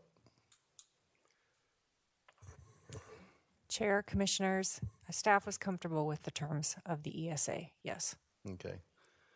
And I just want to look to the utility and make sure, because it has been stated several times before, so just for the record, I just want to make sure that we're all on the same page and that we heard that the line of credit is sufficient to protect the ratepayers. And we're all in agreement that TEP will not seek recovery from ratepayers for costs associated with the infrastructure if the customer pulls out of the contract early for whatever reason. That is correct. That's how we've designed the contract to ensure that we're, again, covered and that our customers are protected, that we're protected, and that we have the ability through that line of credit to recover whatever costs we incur. Okay. And I don't really have any more questions, just more comment than anything. First of all, I want to thank everyone in the audience that showed up here today and sat through this amazingly long day that we've had together. So thank you for being here and waiting patiently and for your thoughtful comments. I understand where many of you are coming from. I too have concerns about our ability to keep up with demand that the data centers are placing on our grid. I'm definitely not going to support a project that expects residential and small business ratepayers to pick up the tab, but our obligation is to review agreements and make sure ratepayers are protected and that the tariffs don't violate existing policies. The utility has an obligation to serve, whether it's a residential subdivision, a multifamily project, a small business, a new manufacturing facility, or in this case, a data center. Some of the opposition in general, some of the feeling I think is just in opposition to data centers. And I know several other concerns have been raised related to this. For example, water or foreign corporation being involved. So I'm not suggesting being anti-data center is the only issue. But if your position is no new data centers, that's a valid stance. But that's a decision that needs to be made at the city, county, or even state level. We've had local governments here in the valley that have passed ordinances to that effect. In this case, the county approved the sale of the land. I haven't seen or heard anything in the record that suggests ratepayers are at risk of getting stuck with these costs. And that's why I appreciated the line of questioning from Commissioner Walden. And I will be the first one to cry foul in the event that that happens. And that's why I wanted on the record for the utility to tell me, sitting here today, that that will not be the fact. I don't want to get into the details related to TEP's rate case, but that's coming. I don't think this is the last we're going to hear about this data center or the tariffs when it comes to ratepayer protections related to this project. And so with that, if there's no further questions, I would ask Commissioner Marquez Peterson to move this item for a vote. Sure, may I make a quick statement also, please? Yes, please. So to be clear, we are not approving or disapproving the Project Blue project. We're approving the financial terms of the contract and protecting the existing ratepayers. If it's not approved today, the existing large load tariff utilized by other large customers will apply, will simply dictate a rate without the protections. As a commissioner, as a Tucson resident, as a TEP customer, I believe it would be irresponsible for me to vote no to the special contract and the protections it provides. For that reason, I plan to support this special contract. So with that, I will motion to approve the special contract. Can I make my comments? Yes. So I am really torn on this because I support growth and development, and the Board of Supervisors voted for this project, and I know it's would bring millions of dollars to their county. And that is why we have different levels of government, from a local level up to a state level. I understand what TEP is saying about the KV cost is high enough that it will backfill that cost for that generation. And I think with the wholesale contracts that you had, you were under collecting revenue because you were selling at wholesale, and now you can sell at a retail rate that will bring additional revenue. That is for that 170.